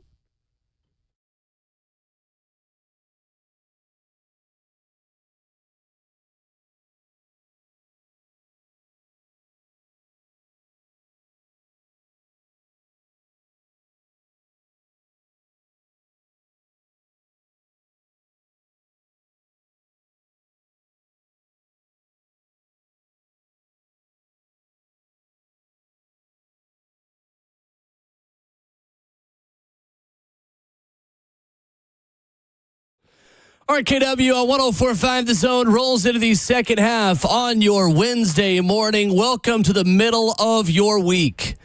It's all downhill from here. You got it. If you're driving into work this morning, if you're making your commute from the bedroom into the kitchen just to grab a cup of coffee working from home, we're glad you decided to make us a part of your morning. You can join us at 615-737-1045 and tell us who you want the Titans to take with the number one overall pick. Or you can drop your thoughts into the comments section on the 104.5 The Zone YouTube channel, Facebook Live, Twitter, or Twitch. That is where you enter the F&M Bank chat. Ramon Foster with us in Indianapolis at the NFL Combine. Kayla Anderson, Will Bowling here in studio. Robert Walsh, our producer. And coming up in 15 minutes, we'll have Emory Hunt of CBS Sports joining us. Ramon, what are the vibes in the convention hall? The big men are speaking. I imagine that has gotten the people going a little bit. It does, man. People pay attention to the bigs right now. There's a good bit of buzz moving around. I'm sending to you guys right now. I just ran into James Pierce, had a quick conversation with him, got a couple Vols out of him. He just came down from the podium, but the Vols sent some of their media team here, too, to kind of cover him a little bit, and he was making a selfie video, so it was a good conversation over there with him. James, by the way, I'm going to send you guys this picture. What you're going to notice is he's tall.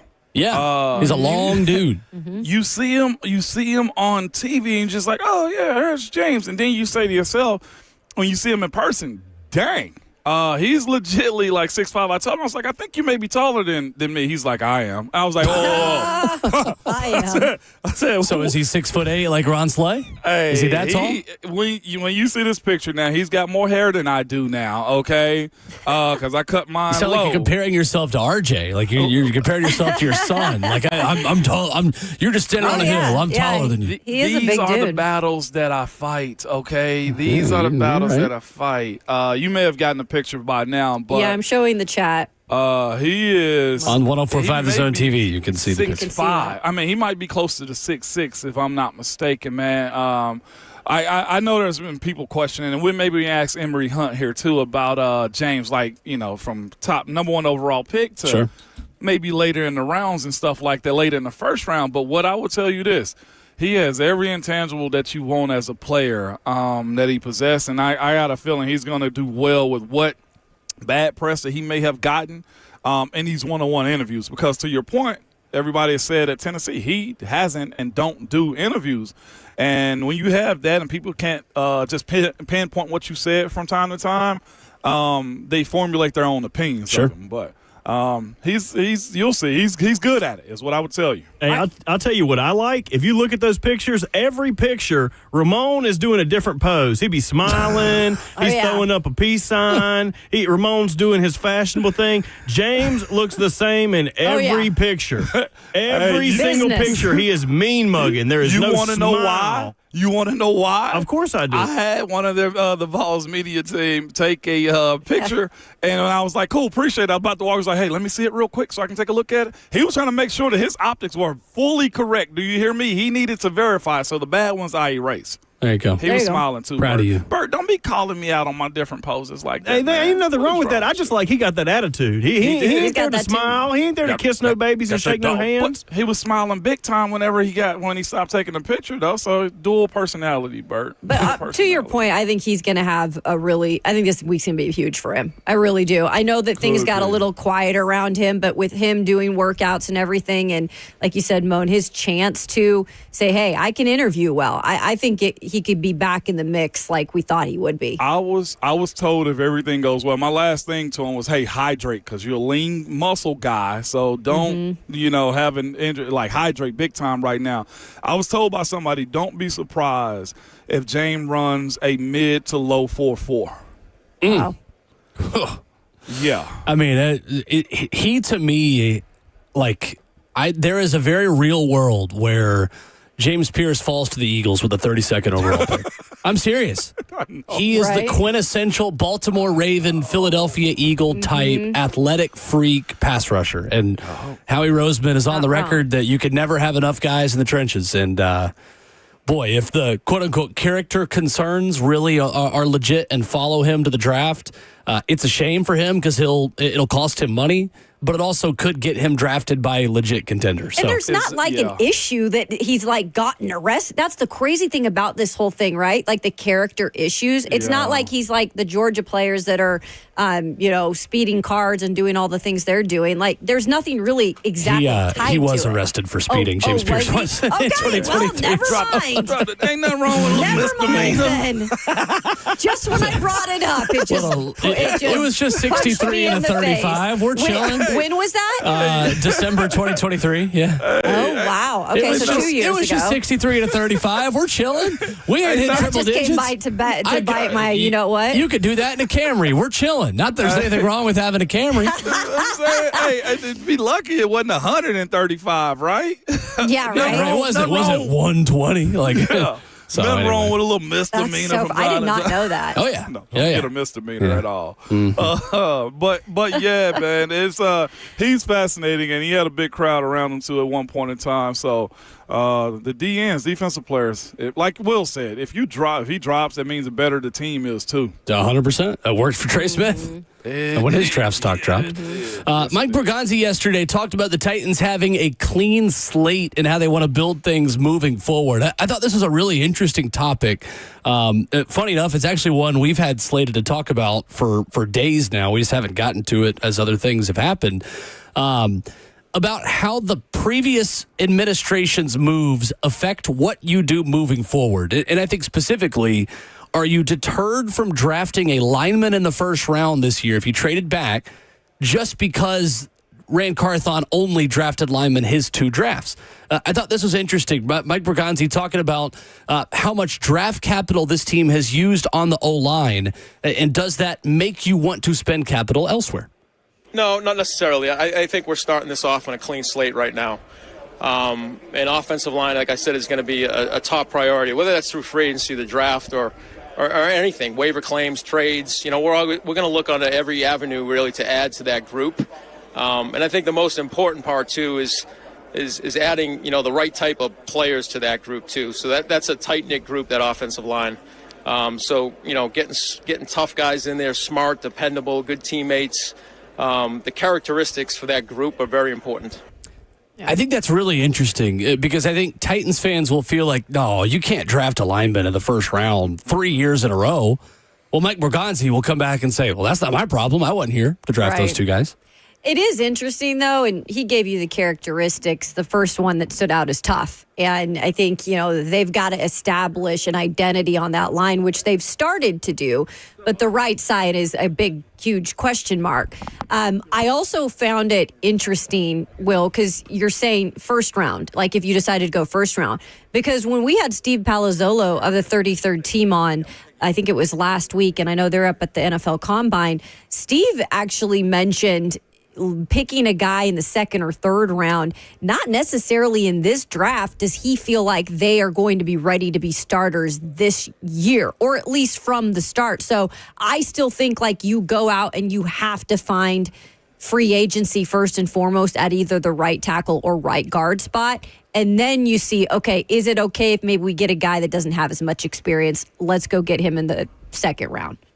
Hearing him give it an answer right there, though, too, is most important to me is he's talking about a guy that fits in that room, not just picking a guy because you think he has the talent. I think that's more important than any friggin' thing that he said so far because I play this when I played game, but it was important to the dudes that they brought into the room. The coaches asked us, do you think this player is going to fit in our room?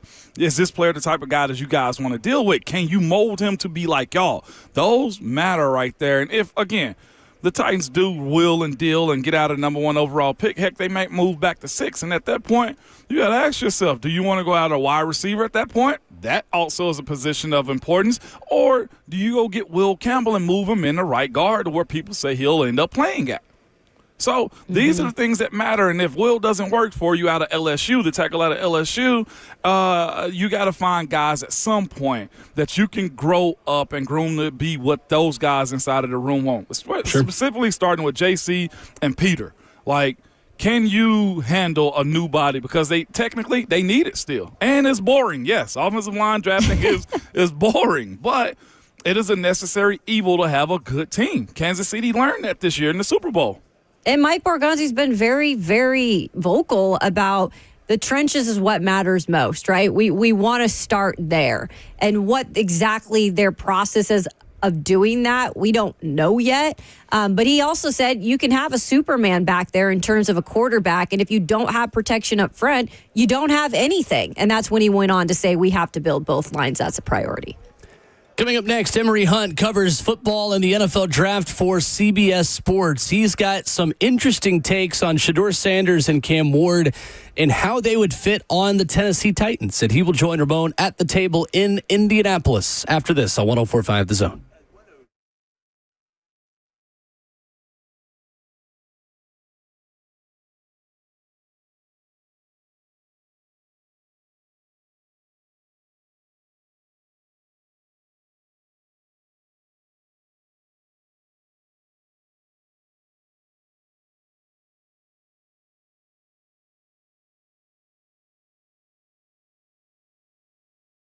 It's Ramon Foster for Secure Lawn. Guys, I'm getting ready to talk to you about that time of the season where you become king of the neighborhood. Yes, man, it's where you obsess about your grass, man. Your spouse and friends tell you that's all you speak about is you talk about your grass more than anything, man. And that's because you want to be the envy of your neighborhood, all right? Secure Lawn is a company that you want to call then, man. If you want a company who will be here for you year after year, it's Secure Lawn. If you also want a lawn company that is not getting sold to, which is super important, it's Secure Lawn. Secure Lawn creates lifelong customers by providing a prime service.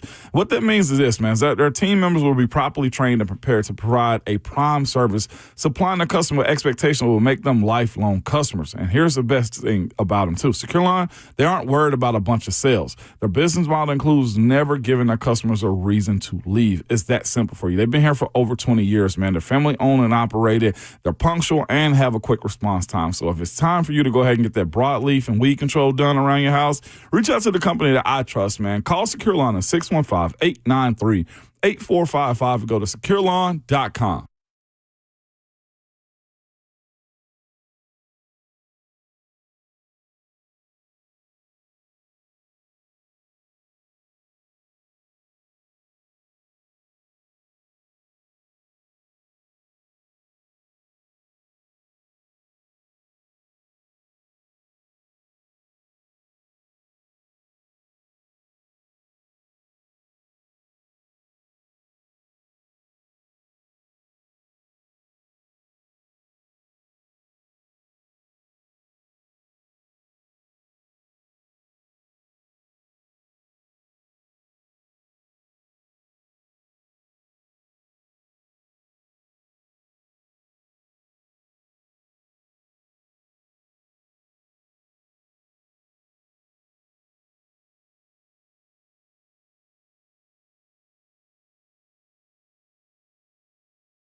RKW on 104.5 The Zone, with us dividing and conquering here on this NFL Combine Wednesday in Nashville, Tennessee. Kayla Anderson and Will Boldick. Ramon Foster is in Indianapolis, and he is joined at the table by Emory Hunt of CBS Sports, talking NFL Draft and talking Titans with us this morning. Emory, good morning. How are you, man?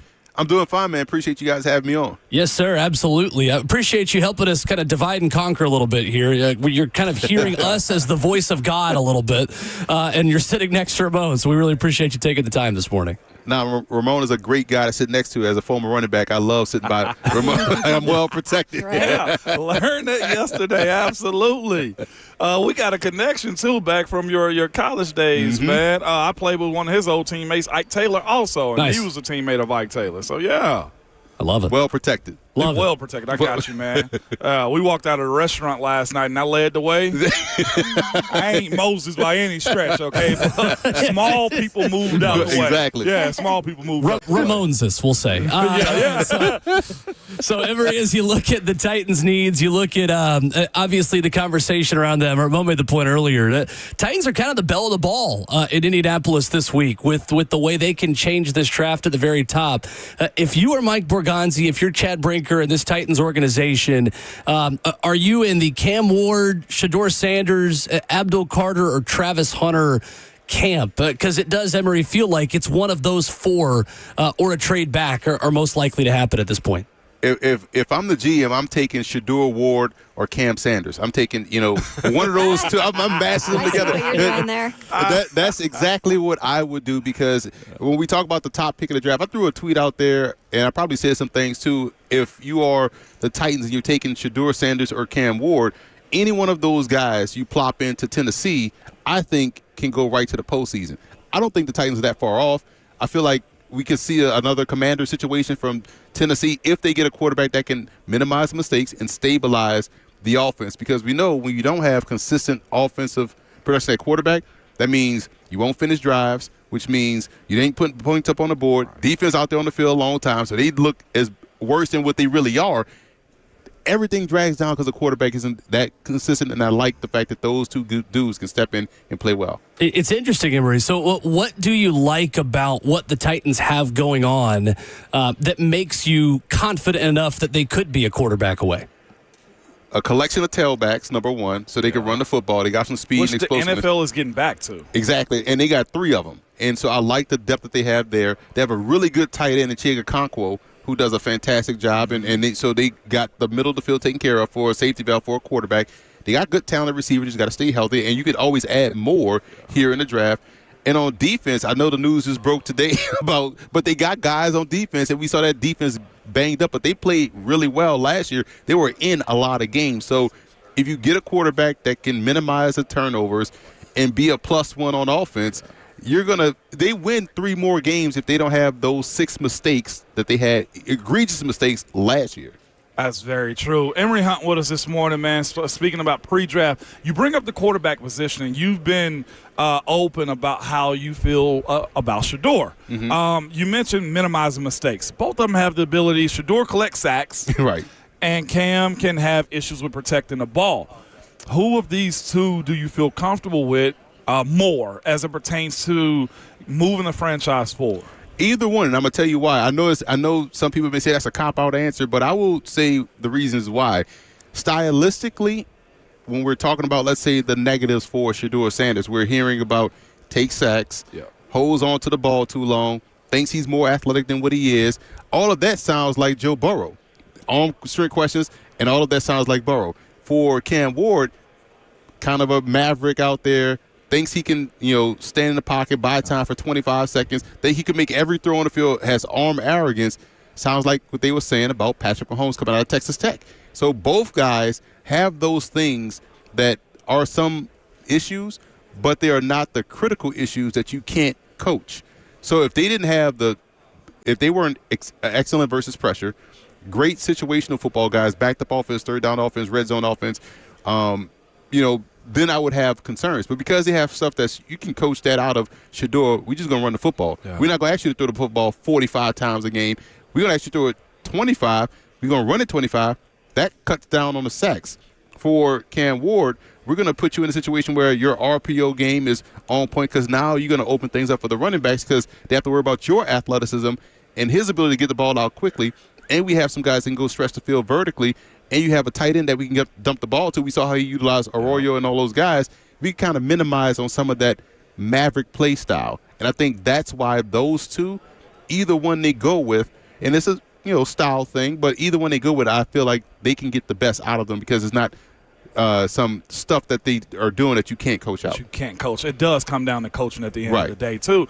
Okay, I know this quarterback conversation go longer, but I want to do more than that just for me right now. I'm sure somebody will go back to it. But here's also what I will ask you also. In all of this conversation, number one overall pick, the best player in college football last year that won the Heisman, and Travis Hunter, we're not really speaking about him, man. What is Travis Hunter to you in this draft season as far as what teams are looking for out of him? He is by far the best football player in this draft.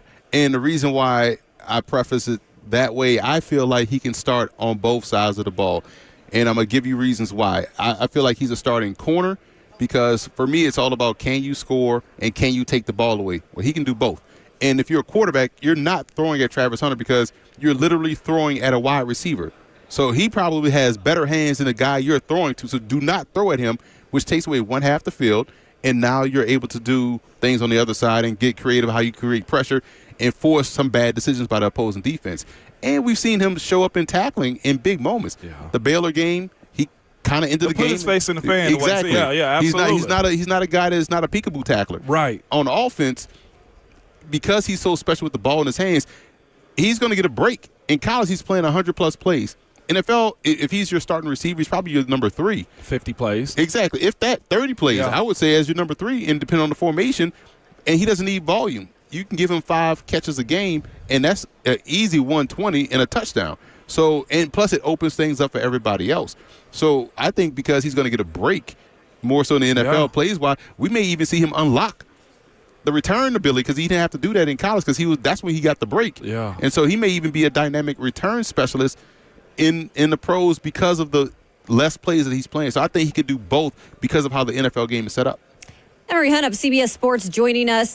He is live at the Combine, sitting next to Ramon Foster, if you are listening to us and not on the F&M Bake chat. So when it comes back to the quarterback spot, it is very obvious here that this offensive line is a work in progress, specifically on the right side. And I know Mike Borgonzi, the GM of the Titans, made a statement yesterday saying you can have Superman back there, but if you don't have a line, you have nothing.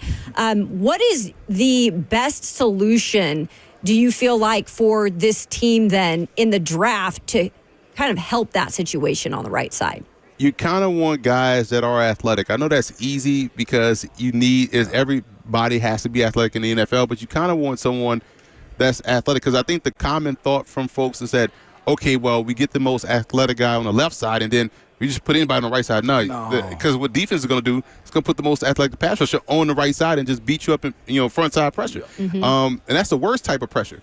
And so I feel like you find someone who has the length, who has the athleticism, and comes down to coaching as well too.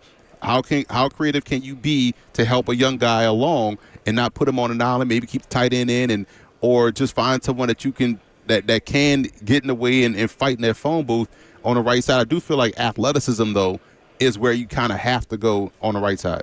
Do you feel like if you're going to spend a number 1 overall pick on a quarterback, whether that be Shedeur Sanders or Cam Ward, that you have to play that guy day one?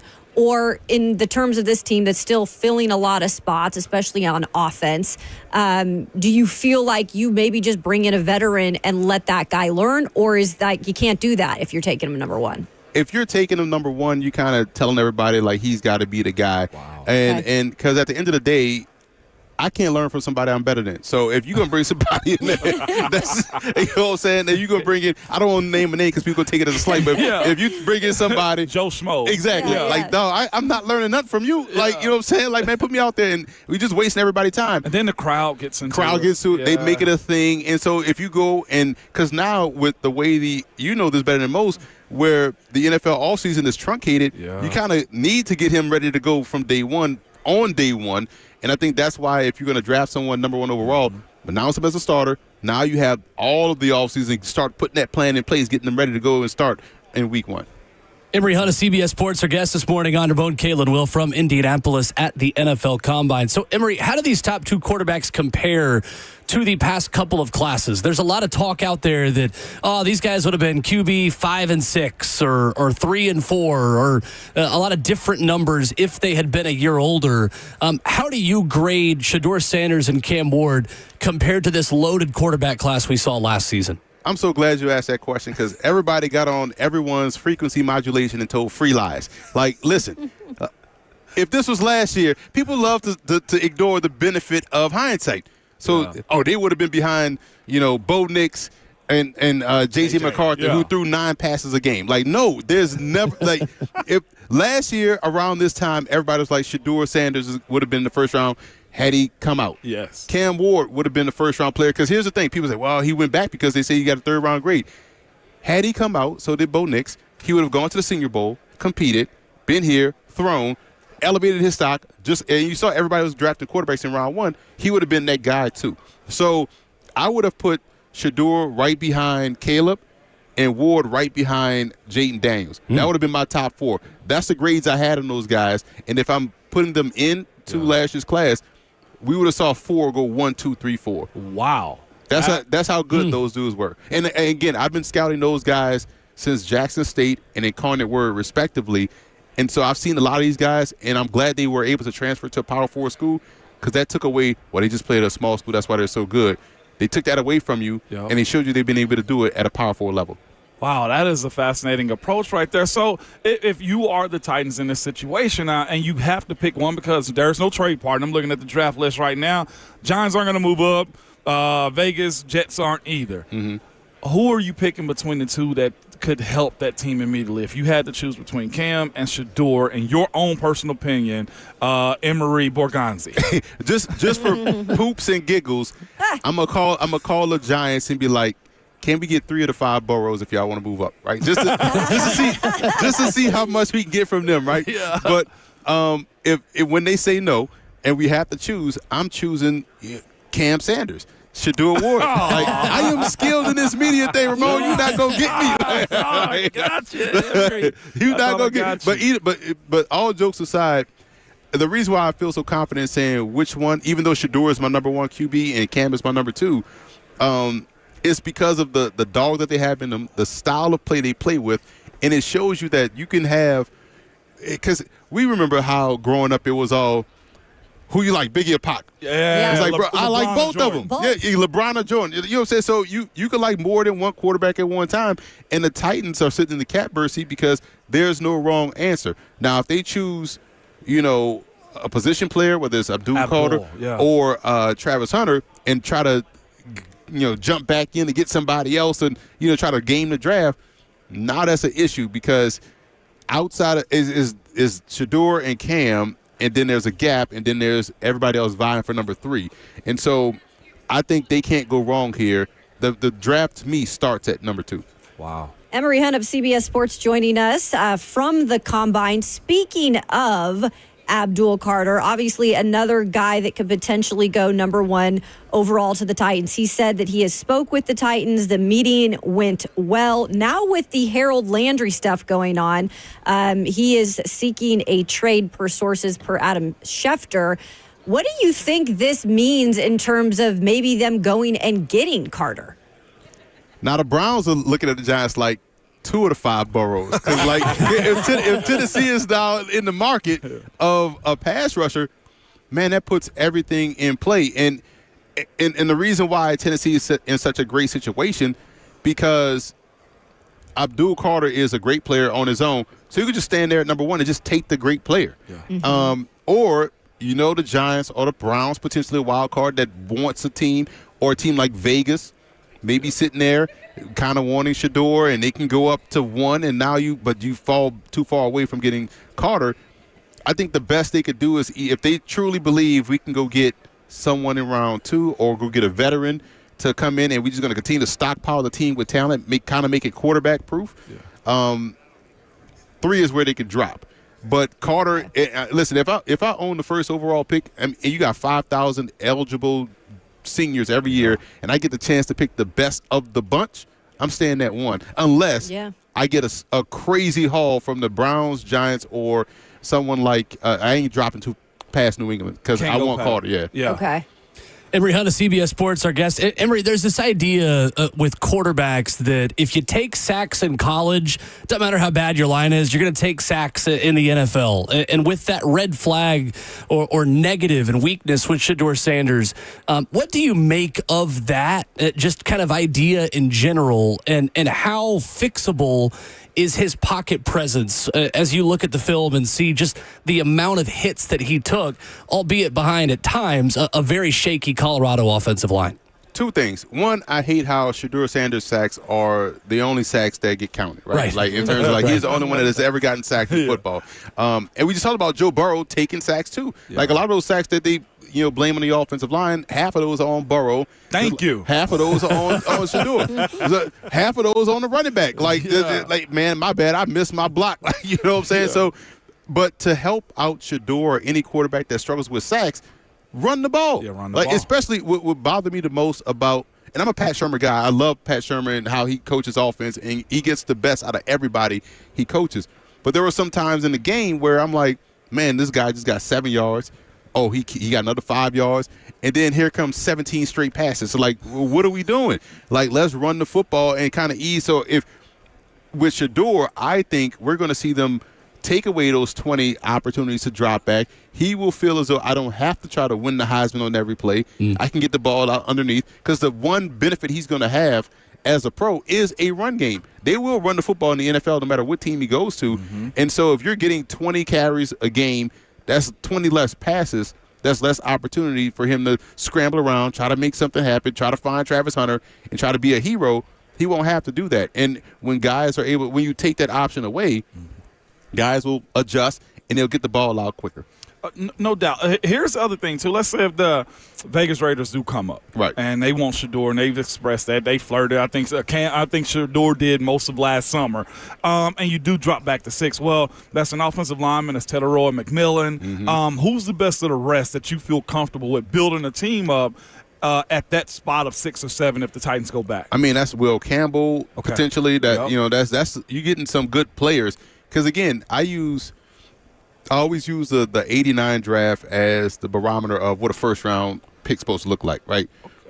A top 5 pick at least. Barry Sanders, Troy Aikman, I know Mandridge in there, but someone anomaly. But then you got Derek Thomas, Deion Sanders, right? So 4 of those 5 went in the top 5 in 89, right? And so that's a first-round talent. So if you see a player like that, if you think Will Campbell is that guy, get him. In the first round, in the top 10, position value be damned. It's about getting the best player. And who is the best football player that can help your team. Doesn't matter if it's a receiver or a tackle or a defensive lineman. If you feel like this guy is a game wrecker and would start on any one of the 32 teams, you go and grab him. And then everything else you kind of feel for need or whatnot. And then coaching also has to play a factor in it in terms of how can we build around what we have. Because we can't let these coaches off the hook. We can't shoot these guys bail. You got to get out there and coach what you got. Dude, I've been banging the table on that. Coaches get off too easy. Way too easy. Way too easy. Yeah. Absolutely. One more for me. When it comes down to picking a quarterback, some have these guys 10th overall as far as prospect. I think Shedeur may fall in the mid-teens when you look at it, too. Is it a reach to go grab one of these quarterbacks number 1 overall, or you got to separate the quarterback draft from everybody else? You do have to separate the quarterback draft from everybody else, but also you got to understand what it takes to be a successful quarterback. Because here's the other free lie that people try to tell you, because they now are saying, well, yeah, Jaden Daniels. But this time last year, before he won the Heisman Trophy, before he was holding the trophy up, people didn't think he could play in the NFL. Right. So these same people are now saying there's no way you take Jaden Daniels over Shedeur's, behind Shedeur Sanders. Like, you didn't believe in Jaden Daniels last year. Like, so I'm not going to let people off the hook.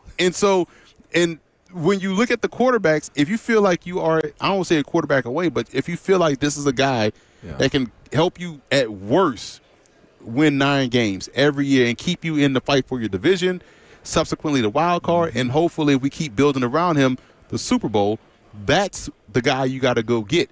And so also, just to not let coaches off the hook, let's just say this, for instance. The Titans go and grab Abdul Carter, number 1 overall. Everybody says, oh, wow, they passed on a quarterback. Then they jump back in, let's say, late round 1, pick 32, whatnot. You take a chance on the Jalen Milroe. So now you got the elite player up top, a guy that you feel like you could work with and build with, because we saw what happened when you cultivated a great nurturing relationship around a Malik Willis, what he's doing in Green Bay. You can have the same things, potentially. Now you can go get you a veteran that let him earn his keep. There's ways to go about it, but it to me, coaching has to really – you can't just blame the player. Like, all these players have talent. What does he do well that I can get him to play his best consistently to help us all win on Sunday? Great stuff with Emory Hunt of CBS Sports in Indy with Ramon at the NFL Combine. I knew he was a smart guy the second he was complimenting offensive line play before we even sat down and started the conversation. Emory, we'll certainly need to do it again, man. Thank you so much. Appreciate you guys. Thanks for having me on. Yes, sir. There's Emory Hunt of CBS Sports in Indy. More RKW coming up after this on 104.5 The Zone. That was dope.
It's Ramon Foster for the Wellness Institute of Nashville. I'm a little upset, y'all, because I got an appointment today I'm going to end up missing because we got to go to the Combine. But I tell you what, I still feel good since my last visit, man. They're good at it. If you're having any back issues or neck issues, man, I know you're probably thinking, well, I can get by. No. There's no sense in just getting by with it because your back, think about this in your spine area. All of your nerves go down your spine. So if you have low back issues or just back issues in general, listen, they can help you fix that, man. They have a lot, okay, of the state of the art spinal decompression machines that just lightly pull, man, or release and get some gaps in between your spine, man, to really help you out. And right now they also have the behind the lines offer where it's $37 consultation. That includes a doctor visit, x-rays if you need them, and your first treatment so you can see how legit they are. And if you need more in-depth treatment because you're a part of the Zone family, all right, they will give you an additional 50% off spinal decompression treatment, which I had myself. Dr. Mitchell and Dr. Ashley just want to make you better. Now, they're not trying to have you come back and back. No, when you're healthy, you're done. It's that simple, man. So start your road to a pain-free life, and it is possible. You can call today the Wellness Institute of Nashville at 615-246-5009 or go to painisbad.com.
Wednesday morning, RKW 104.5 The Zone, dividing and conquering this morning with Ramon Foster in Indy at the NFL Combine. Kayla Anderson, Will Bowling here in studio. Great conversation with Emory Hunt of CBS Sports a minute ago. If you missed that, you can check it out wherever you download podcasts. Guys, I'm going to be honest. He talked me a little bit more into quarterback. Just a little bit. I'm not all the way there yet, but I am. That was the most persuasive argument that I've heard from someone who's been watching the film and is doing the work on these things.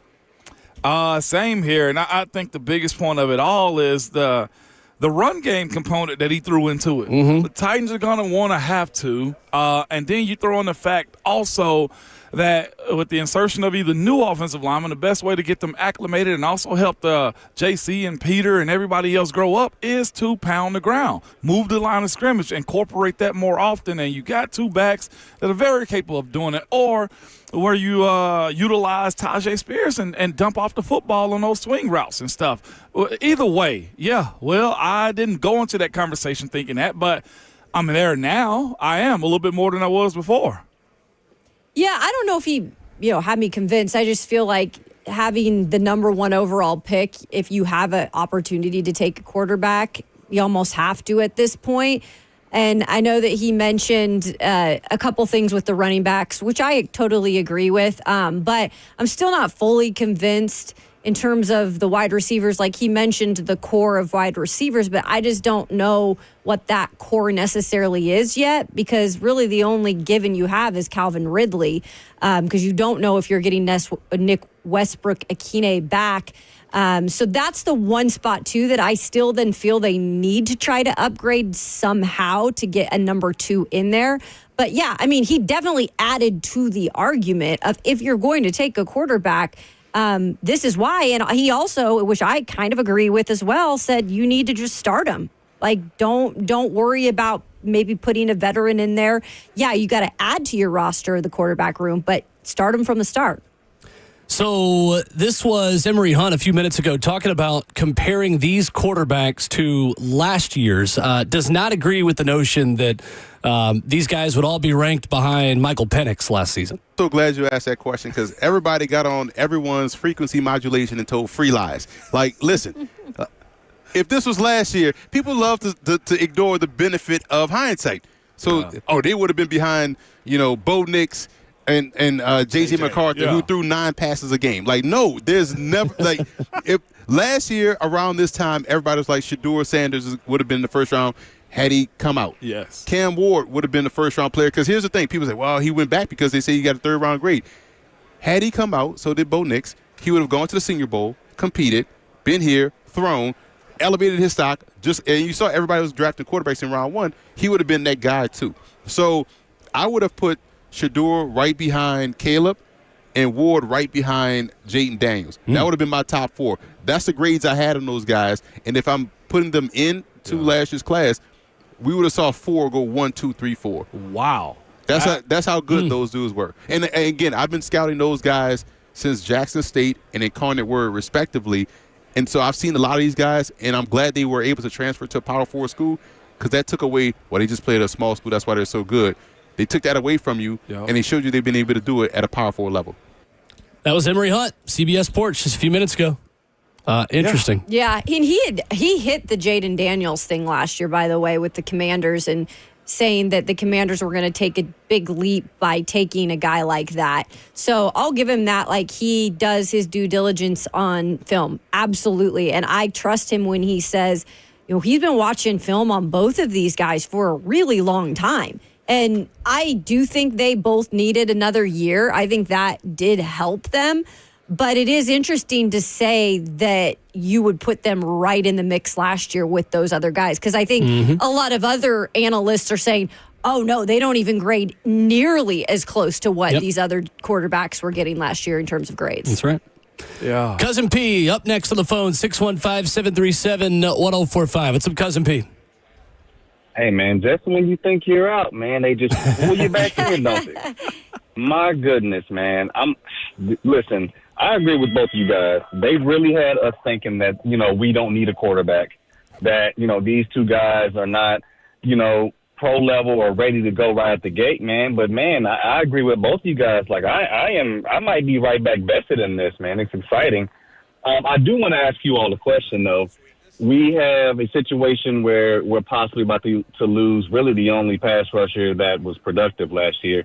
And I do believe that Harold Landry is going to find another place, another suitable place. I think he wants out. And, hey, more power to him and good luck. But does that move itself, does that just say we have to take Abdul Carter? We have nothing in pass rush as it stands right now. So want to get y'all's opinion about that. Yeah.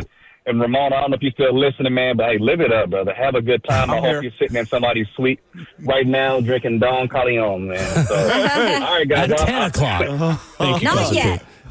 No, it does not mean you have to take Abdul Carter. You have got other edge rusher options. You've got Mike Green. You've got James Pierce. You've got just even in the first round, if you traded back, other guys you could take. Mm-hmm. There's nothing that says you have to take him if you got rid of Harold Landry. And I don't think it's Harold Landry not wanting to be here. I think the Titans don't want to pay Harold Landry, $24 million against the cap and $17.5 million next year. Yeah, I think there's a little bit of both in that. I really do. I think that when you are in a position as more of a veteran player and the winning isn't happening, and again, there was a lot of newness to the defense last year. He was still productive. He does it quietly a lot, but I did feel like there was some part of him too that maybe he could go somewhere else, and maybe they just agreed with the money and that go seek a trade, and that's what he's doing. But there isn't depth there. So even if you figure it out in the draft, you still need to fill that spot in terms of depth. So it is a challenge.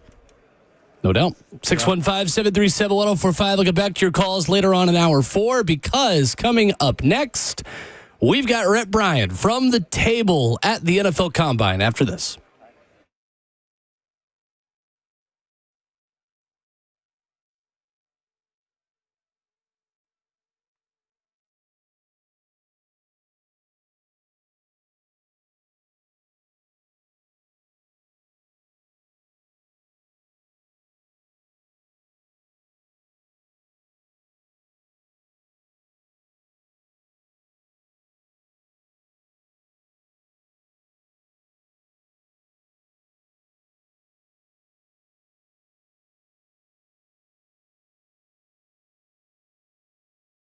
It is officially truck month at Two Rivers Ford. Yes, and I want to give a shout out to the number one selling truck in America, man. It's the Ford F-Series. Ford F-Series trucks are literally the best trucks on the road. They have the durability, the towing capacity, and the technology that rolls right over to the competition. All right, rolls right over the competition.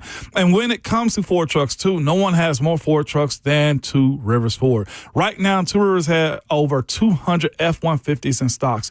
All trims, all colors, all the options, too. You can get exactly what you want at Two Rivers Ford. And Two Rivers Ford always sells their F-150s below MSRP. Everything is up front and honest. This isn't one of those dealers that advertises one price, and when you get to the lot, it's something different. No, not my people, all right? Two Rivers Ford prides themselves on doing business with integrity. They even have non-commissioned sales team, which means there is no pressure to buy at all. So take advantage of special truck month savings and test the baddest truck on the road at Two Rivers Ford, the South's most trusted Ford dealer.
What's going on?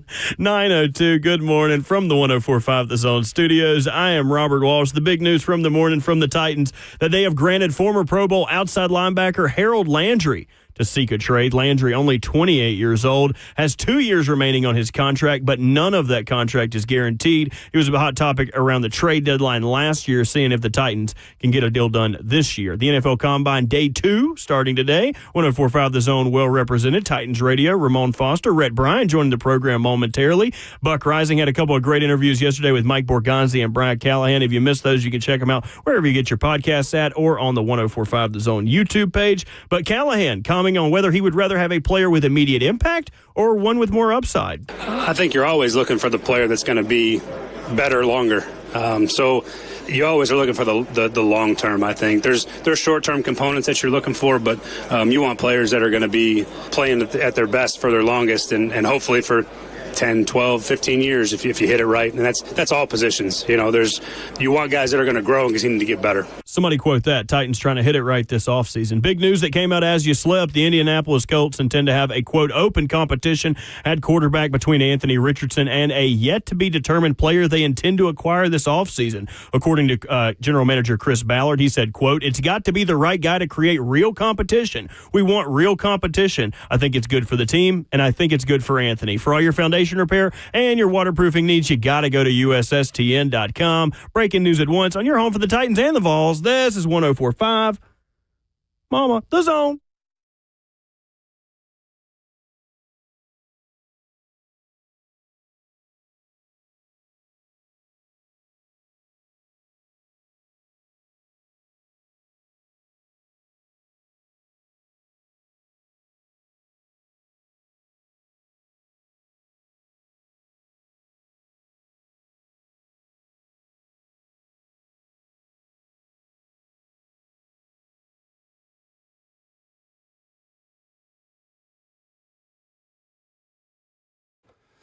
RKW Hour 4 here already on a Wednesday morning in Indianapolis. We've got Ramon Foster and Rhett Bryan.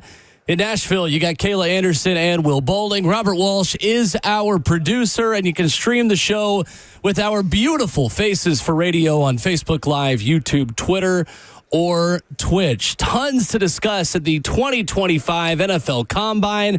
If you missed Emory Hunt of CBS Sports, you can get that wherever you download podcasts. That's where you'll also get the executive producer of Titans Radio, Rhett Bryan, who joins us right now. Rhett, good morning. How are you?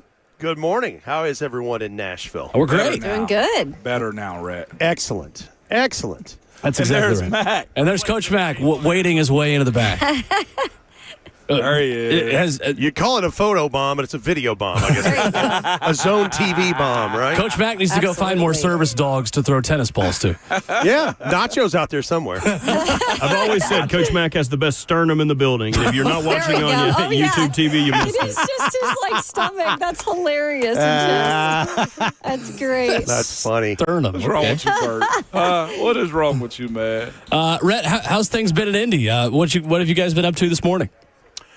Today is the first day of availability for all the players at the podium. Obviously, about the time that the Harold Landry news came out, it was very interesting, and I think it was more than coincidence that Abdul Carter stepped to the podium in front of, 200 people and started speaking. But, yeah, it's edge rushers, off-ball linebackers, and interior defensive linemen this morning, and I've enjoyed going. And what I try to do is I eavesdrop at the big pile-ups. I'm not going to try to go get audio from Abdul Carter. There's 9 million people there. Right. So I eavesdrop and hear some, Q's and A's from those guys, and then I'll go to the ones that are less populated, especially if they're, prospects I like. I just spent the entire availability listening to Darius Knight, the off-ball linebacker that I spoke to you guys about that was at the Senior Bowl from South Carolina.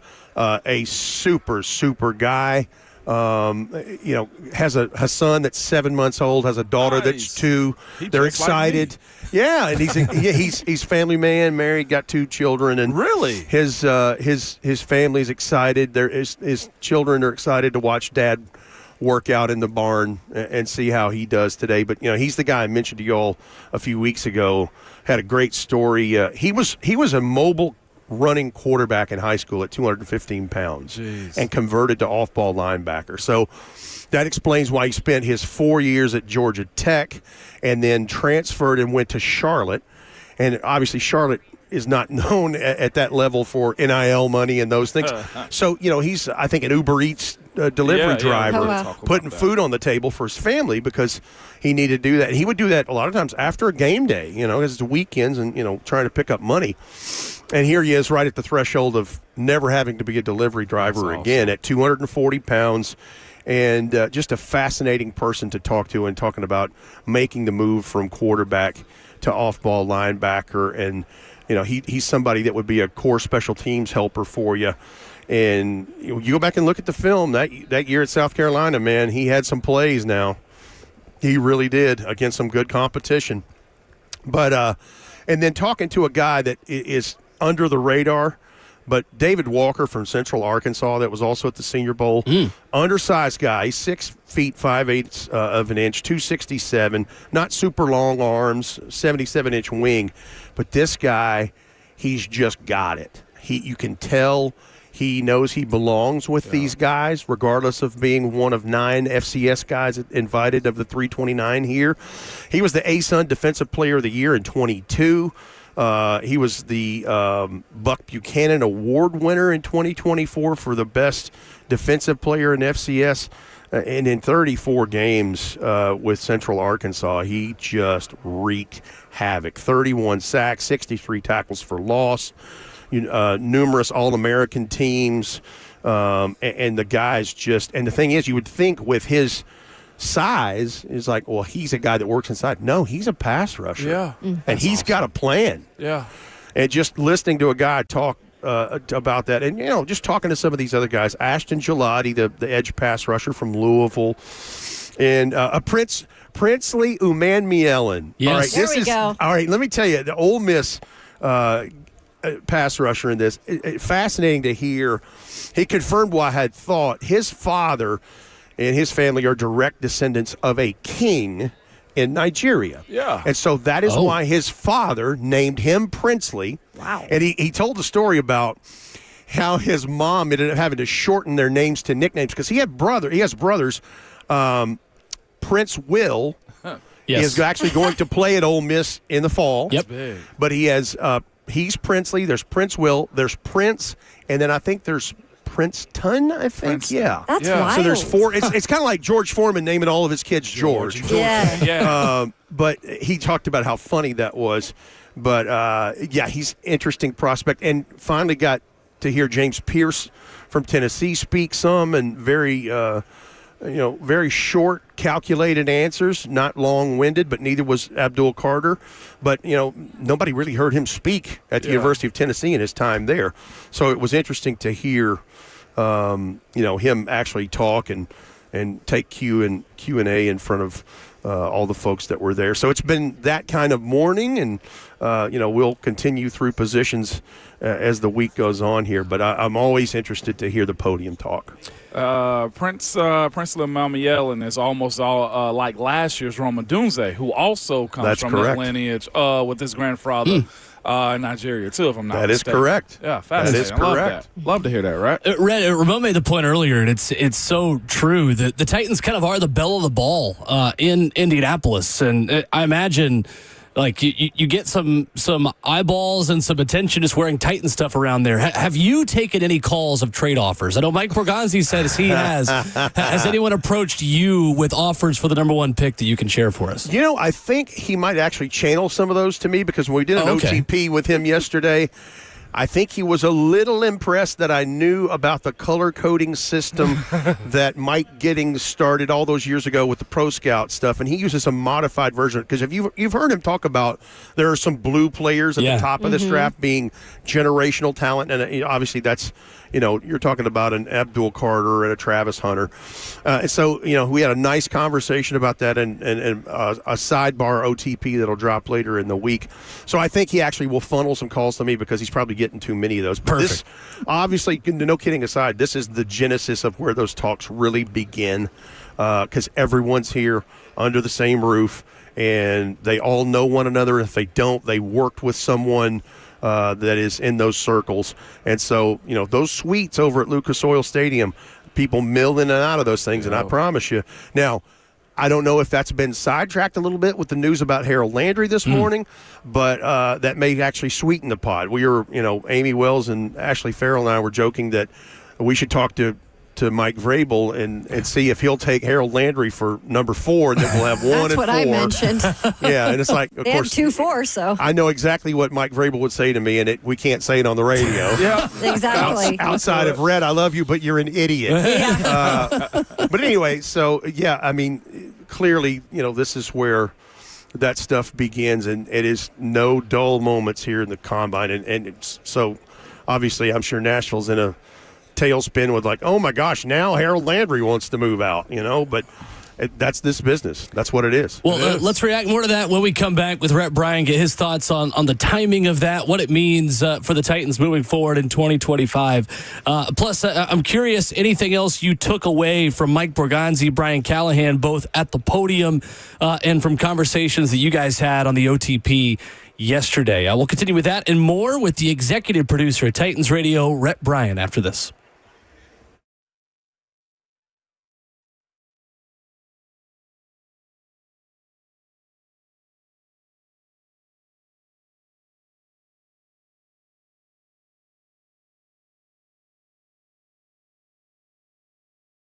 It's Ramon Foster, Hiller Plumbing, Heating, Cooling, and Electrical. Y'all, they have been in business, man, since 1990. Even cooler than that is, they are family-owned and operated. Jimmy Hiller, yes, familiar with the last name. Well, he was recently named amongst the most admired CEOs, and it's because of the way he truly cares for his team and his clients.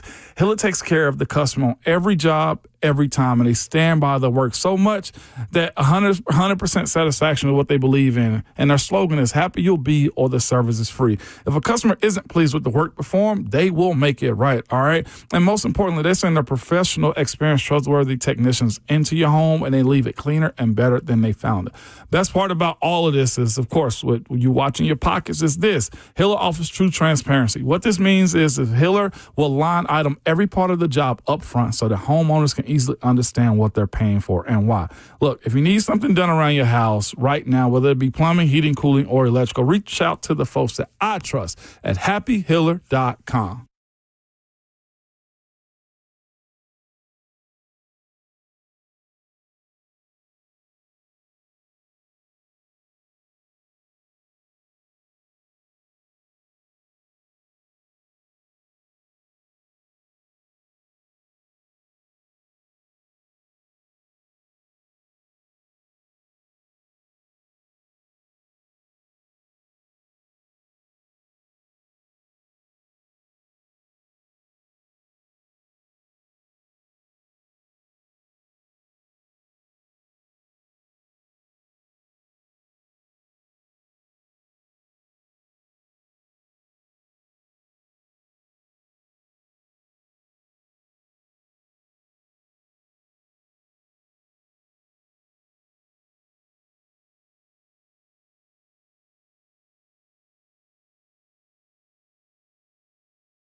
Hour 4 of RKW on 104.5 The Zone continues with Ramon and Rhett Bryan in Indianapolis. Myself and Kayla here in Nashville, and your comments in the F&M Bank chat on Facebook Live, YouTube, Twitter, or Twitch. Rhett, the big news of the morning, of course, from Adam Schefter saying the Titans have given Harold Landry permission to seek a trade. What was your initial reaction when you saw that story earlier this morning? It wasn't a huge surprise, just because, Harold's getting older and certainly been more than productive in his time, and he's been paid because of that. And I'm sure he's one of these kind of guys that's like, look, I'd like an opportunity to go compete again. That's just a part of this business that, you never know what's going to happen. But, Harold has certainly earned his stripes through the way, and it's just, again, this is what this business is about sometimes. Red, I do think it's interesting. You made the point about the timing, and rarely is anything in the NFL a coincidence. It is interesting to me that news came out right before Abdul Carter went to the podium to talk with the media at the NFL Combine. I'm putting my tinfoil hat on a little bit, Rhett, to say I don't think it's that far-fetched to think the Titans wanted that news right out there, right before Abdul Carter talked, to maybe put in the court of public opinion that, and here's their replacement, Abdul Carter. This is the guy they're going to go get to maybe replace Harold Landry. Am I crazy in thinking that that timing is significant? No, I mean, it's at the very least a very, very heck of a coincidence, right? Mm-hmm. And Schefter's dropping it, and all the national pundits are dropping it. Of course, where do they get that? Agent. Yep, 100%. And, but to your point, and I know we're going to discuss what Mike Borgonzi and Brian Callahan said at the podium, and I didn't sample all of that. I've just heard some excerpts. Sure. But, listen, I think it's playing poker with the number one pick. I mean, and we'll get into what they said that might contradict what the other one might said in a moment. But yeah, and look, this is no slight to Harold Landry, but Abdul Carter would be an upgrade there. Yeah. I mean, because you're younger. Well, and Harold Landry was never rated that high coming out of college. That's true. Mm-hmm. Now, Harold Landry, listen, as Coach Mack says, he's got the motorcycle lean and the bend to get around the quarterback. He absolutely does. And you go back and look at his class he was drafted out of, he's done as good as anybody in that. But Abdul Carter's blue chip prospect, generational talent. Like, this is I don't know what in the world the Cleveland Browns are going to do at number 2, because they obviously have quarterback issues, and Myles Garrett's decided he doesn't want to play there anymore. This is your Myles Garrett replacement. Yeah. That's what the level I see Abdul Carter at. It's going to be fascinating, again, because so much can happen with this number 1 overall pick. And not just that, it's the free agency period of this that has to happen too, and that's where Gonzi was just was having his conversation yesterday at the podium. As they're going to be strategic. What do you think it means for them if their tier 1 guy isn't there? They're not just going to move and give tier 1 money to a tier 2 guy in this process, right? What did you take from him yesterday? First of all, that was one thing that stood out, just because we're just about 2 weeks away from the legal tampering window and all of the new fiscal year opening up.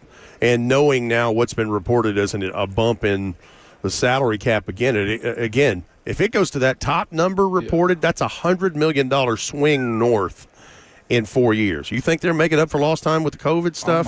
Come on. Good Lord. So that gives everybody a little more money to play with, to play ball with, so to speak. But I thought it was interesting that Mike Borgonzi talked about just some more of his philosophies as his approach to things, and what he took from the school of the Kansas City Chiefs. Yeah. And, you hear Bert played that cut from Brian Callahan at the top of the hour about having somebody with more long-term potential than a hit right now. And again, I think they're playing poker. Honestly, I don't know. I don't think they know exactly who they want at number 1. I think they have a pod of number 1 players on their board set from different positions. But I think that will come into view. To your point, We hadn't gotten to free agency yet. We don't know whether they're going to take a bridge quarterback and draft one, or they're just going to draft one. Like, we don't know what any of that is. And again, they have so many needs. I mean, you're talking about wide receiver. You're talking about off-ball linebacker, safety, corner. Right tackle. Yeah. Way up there at the list. When we speak about that position right there, Rhett, you can go a multitude of different ways, man.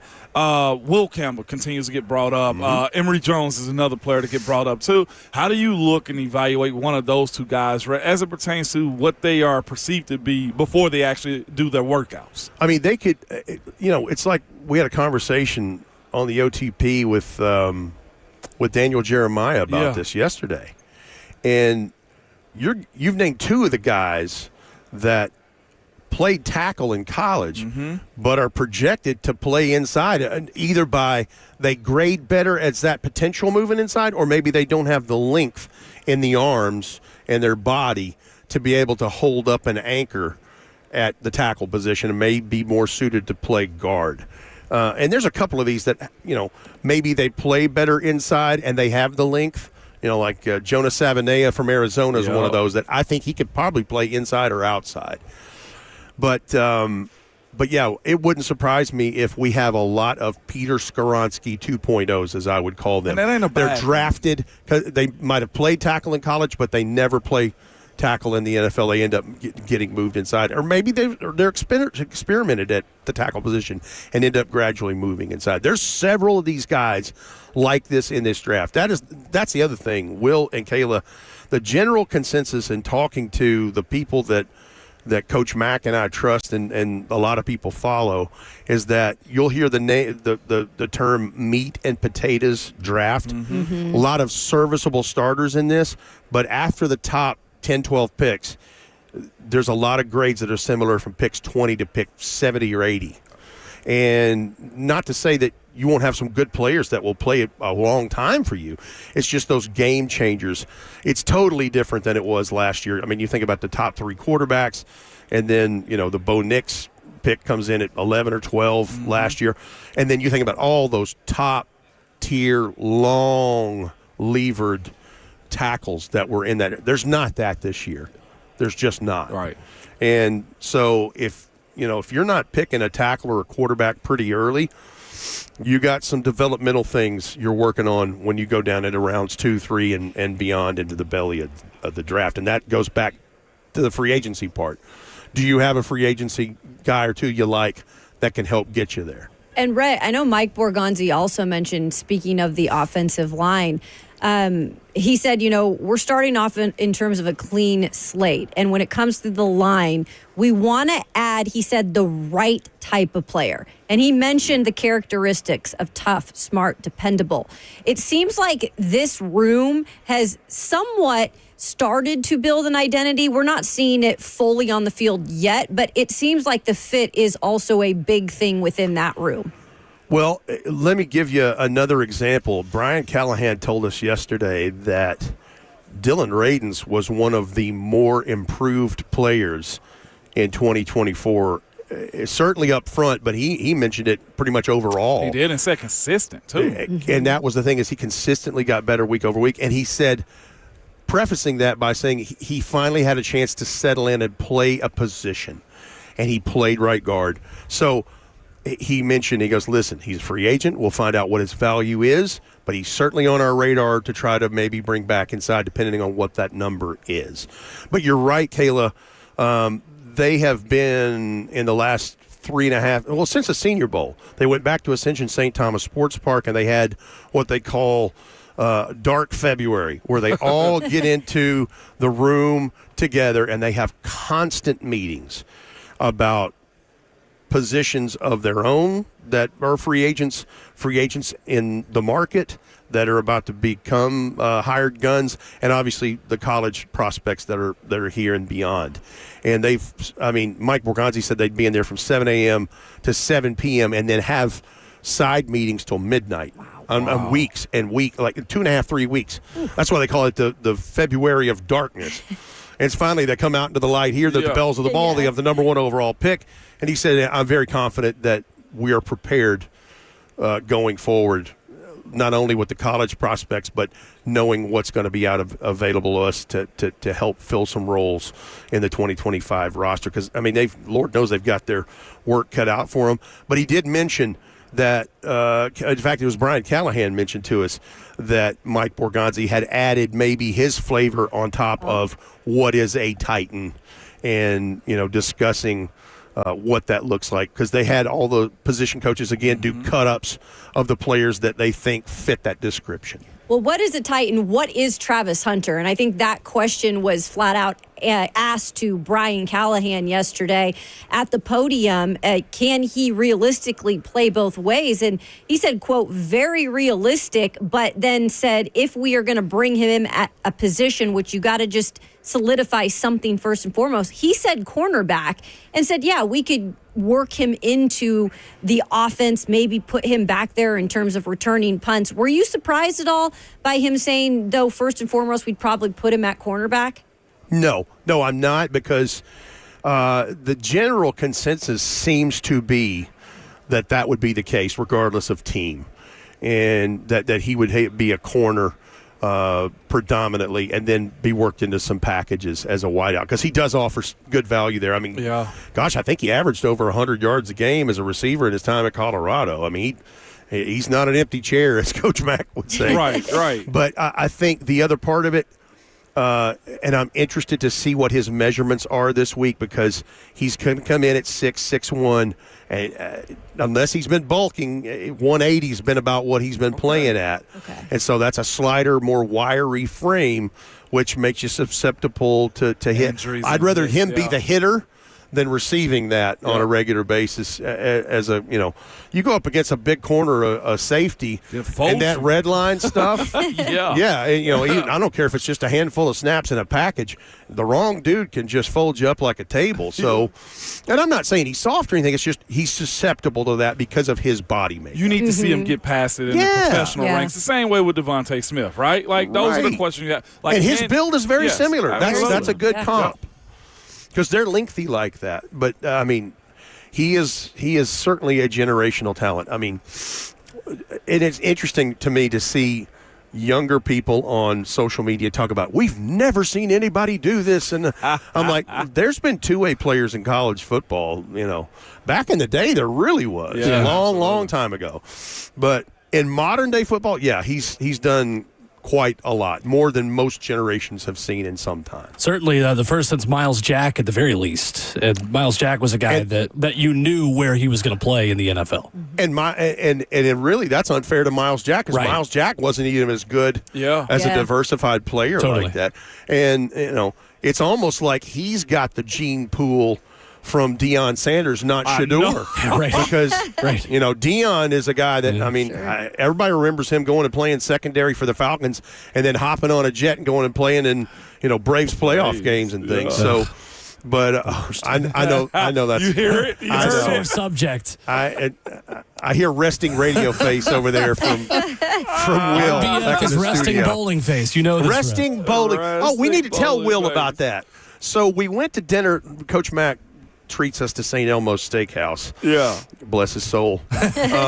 And on the back of the menu, they have all of the servers who are the most tenured there, from 5 years, I think it's the most, all the way up to 35 years. And listen, that's the kind of place you can't just be a guy that's been flipping burgers at wherever. I mean, you got to be legit. There's class to it. One of the most tenured in that block with 35 years of service was a server named William Bowling, spelled the same way. Exact same way. Your people are up here, Will. Let's go. That guy knows ball. Shrimp cocktail and ball. He knows it. Right? I love it. I wish, I had the flu last week. My sinuses would be clear if I had any of that horseradish. You better believe it. I saw a big man here. Of my counterpart. I saw Big here last night.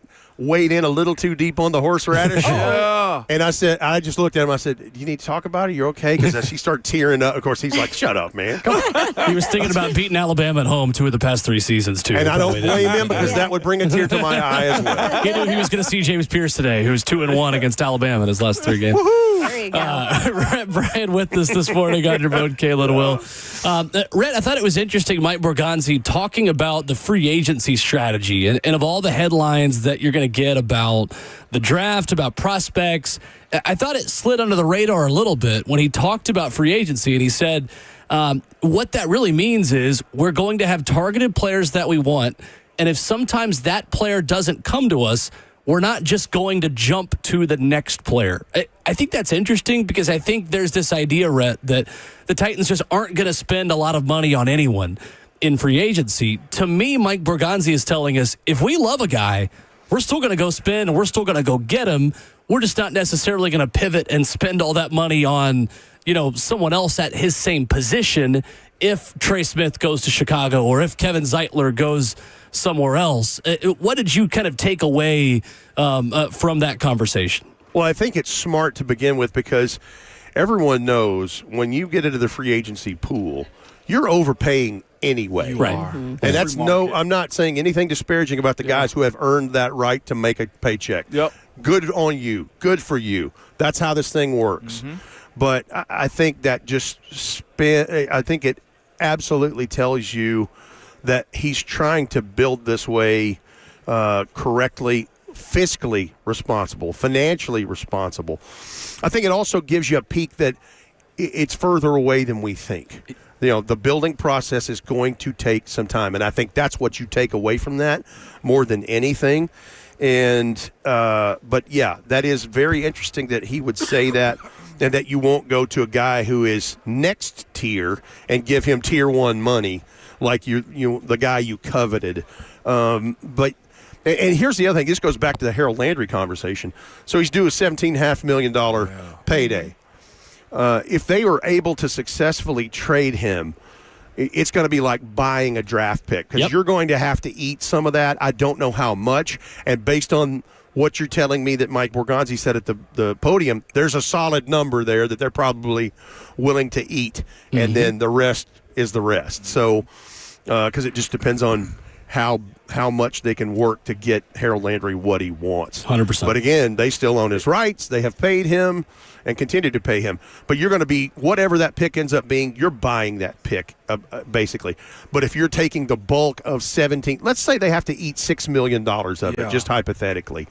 Then now, you're talking about $11.5 million off your plate that somebody else is taking care of, which would allow you to, pivot into some more, spending monies and funds for maybe another acquisition. So to your point, I don't mean to cut but it just you off. depends on how quickly that happens because, again, we're 2 weeks away from free agency. So you speak about paying for a draft pick, too. I just looked up, okay, the Titans want and I think need a third-round pick.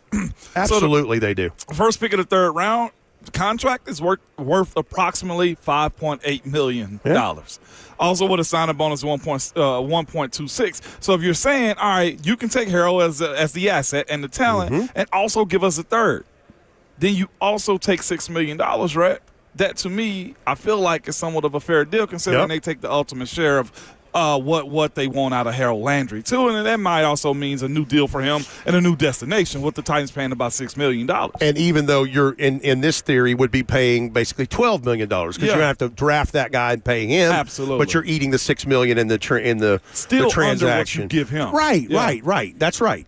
Still $4 or $5 million under what he's slated to make. But yeah, this is, golly, it's fascinating. Like seeing these guys work this week is just part of it. But with free agency knocking on the door, we already know that Aaron Rodgers is not going to be in New York. Heaven only knows what happens with that. Yeah. I hope he finds a zip code other than Middle Tennessee personally. But the whole Myles Garrett thing, that's huge and could affect this draft at the top. Titans don't have to worry about that because they own it. They're in the catbird seat right now.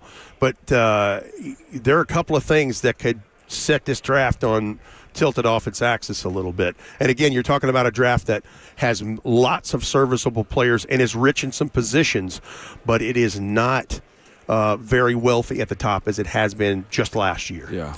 He is Rhett Bryan at Titans Radio at Rhett B Tennessee, where you get all of this knowledge on Twitter as well. Appreciate the time, Rhett. Enjoy Indy. Safe travels back, and we will talk to you soon. We'll talk to you next week in studio. Yes, sir. Absolutely, Yes. right Back back. and ready to rock and roll. And it'll be position preview time because we'll be that far out from the draft that we have enough time left to pick a position and look at a different position in the draft every week until the draft. And you know what else it's time for, Will? Some midweek motivation. That is right. Great transition from Rhett. We'll do that with Inky Johnson and hit some Vols headlines as well coming up next.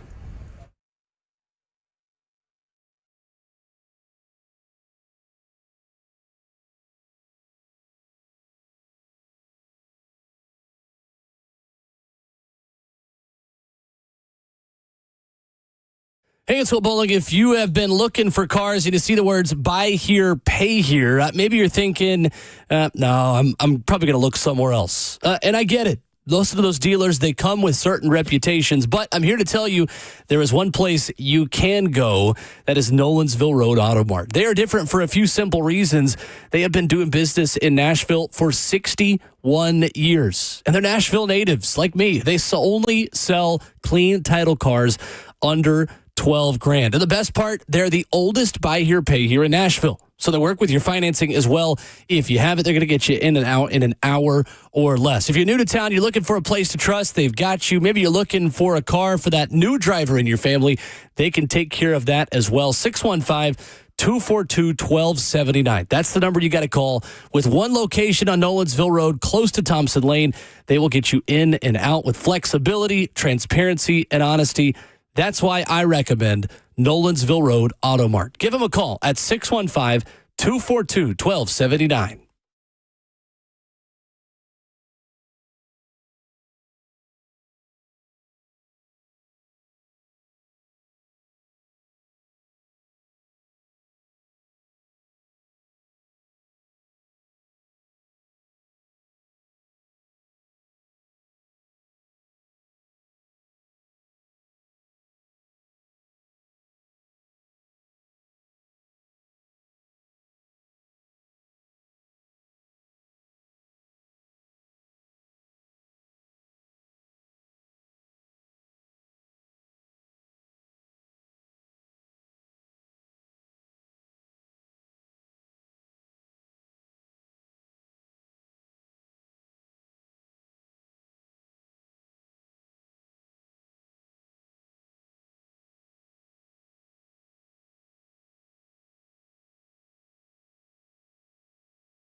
Wrapping up the show on your Wednesday morning, RKW will be joined live by Inky Johnson for some midweek motivation in seconds. Tennessee gets the win over LSU last night. The bigger deal for the Vols on the hardwood last night was Georgia beating Florida. Woo!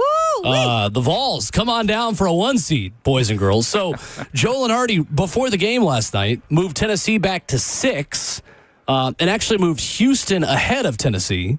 For the number 1 seed possibilities, all those things. Houston beating Iowa State over the weekend, beating Texas Tech on Monday. We will see what Joe Lunardi says today, but there is a strong possibility that Tennessee could already be on the 1 line when they host Alabama this upcoming Saturday.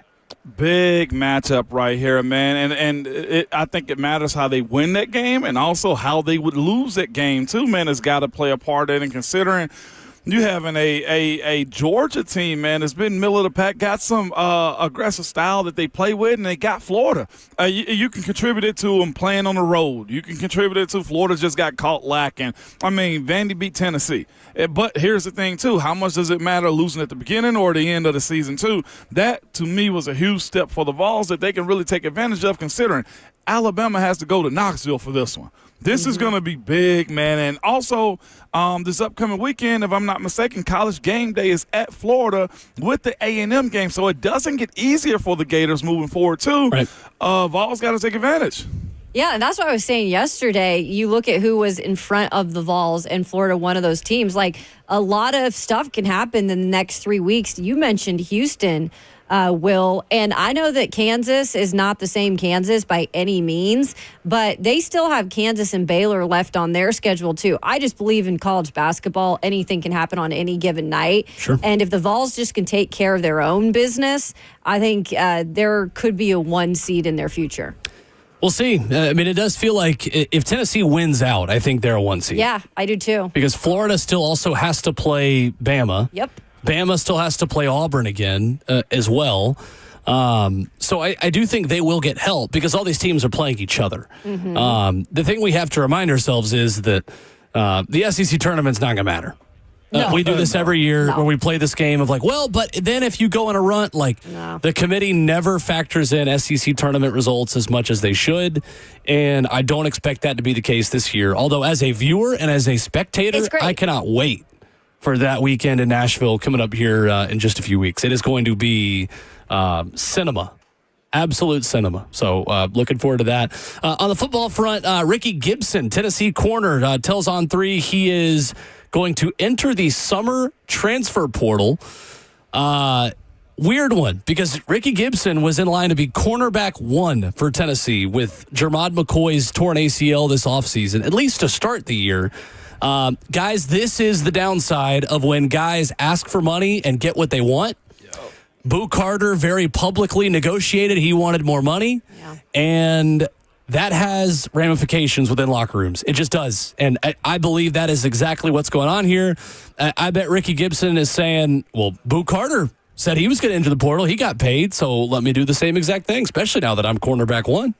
There's no other sport that has a business model the way the NCAA does right now, specifically on the football. Yep. The 2 transfer opening windows that you have, like guys you never know could have just gotten paid and somebody get injured, like Jermod McCoy, and next thing you know, you have the power and the flex, whether that be your agent. Will, you sent us an article yesterday discussing these things where agents will shop their guys and say, hey, I represent 20 dudes. Which ones do you want? And these dudes may have just gotten paid, and then they still will shop them around because they have the flexibility to move around. The NFL doesn't have that model. MLB doesn't have that model. Hockey doesn't. Basketball doesn't. Like, there is no honor in the contracts that you sign, and this is where the college football needs to hop in at some point. And I'm all for guys getting there, but I'm also a part of guys having the ability, having the integrity to uphold their agreement. It's the same situation where the Titans are at with Harold Landry. It's just like, okay, well,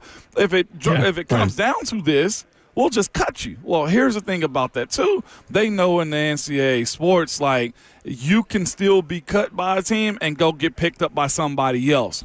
There has to be a cleanse at some point, or a CBA is the only answer at this point. I agree. Totally. Out of time this morning. We will have more from Ramon, more from the Titans radio crew tomorrow in Indianapolis as the NFL Scouting Combine continues. Buck Rising has you covered up next. And right now, our good friend Inky Johnson joins us on the phones for some midweek motivation. Inky, what's going on, my man? How are you? What's going on, guys? Great to be on. How are you all? Good, Ink. We're great. Pleasure, man. So I want to get into it and get us going. So recently I was in Frisco, Texas, and I was speaking for a group, and, you know, they were talking about all this different stuff as it pertains to winning, right? How to win in business, how to win in life, you know, how to win with certain things. And I said, man, do you know the difference between an amateur and a professional? And it was like, yeah, amateur does this, a professional does this. I said, yeah, but when we get down to the nuts and bolts of it, the difference between an amateur and a professional is the ability to start and to finish something, right? I said, we talk all this stuff in society just about winning. Everybody talks about winning. And I said, sometimes, man, it's not about winning. Sometimes it's about the ability to finish, right? Like, can you start something and finish it with it not being predicated upon the outcome, the reward, or what you might get? Do you have the ability to just start and finish? And so I want us to press the spirit of just being able to finish, right? I teach my kid it's not so much about what happens, what transpires with the outcome. Just finish, right? Because by finishing, when we learn to finish every task that we do, the things that we're a part of, when we learn to finish, right, we turn into somebody different. We turn into somebody better. When we learn how to honor our word, when we learn how to live by character, when we learn how to live with our integrity, right, we honor our word. We show people that what we represent is more important than what we acquire. Finish is not always about winning. Sometimes it's about finishing. The difference between an amateur and a professional is the ability to start something and the ability to finish it, right? It's not so much about what we acquire. Sometimes it's about the person that we become along the journey and the process. Finish, man. Finish. That's my time. Peace.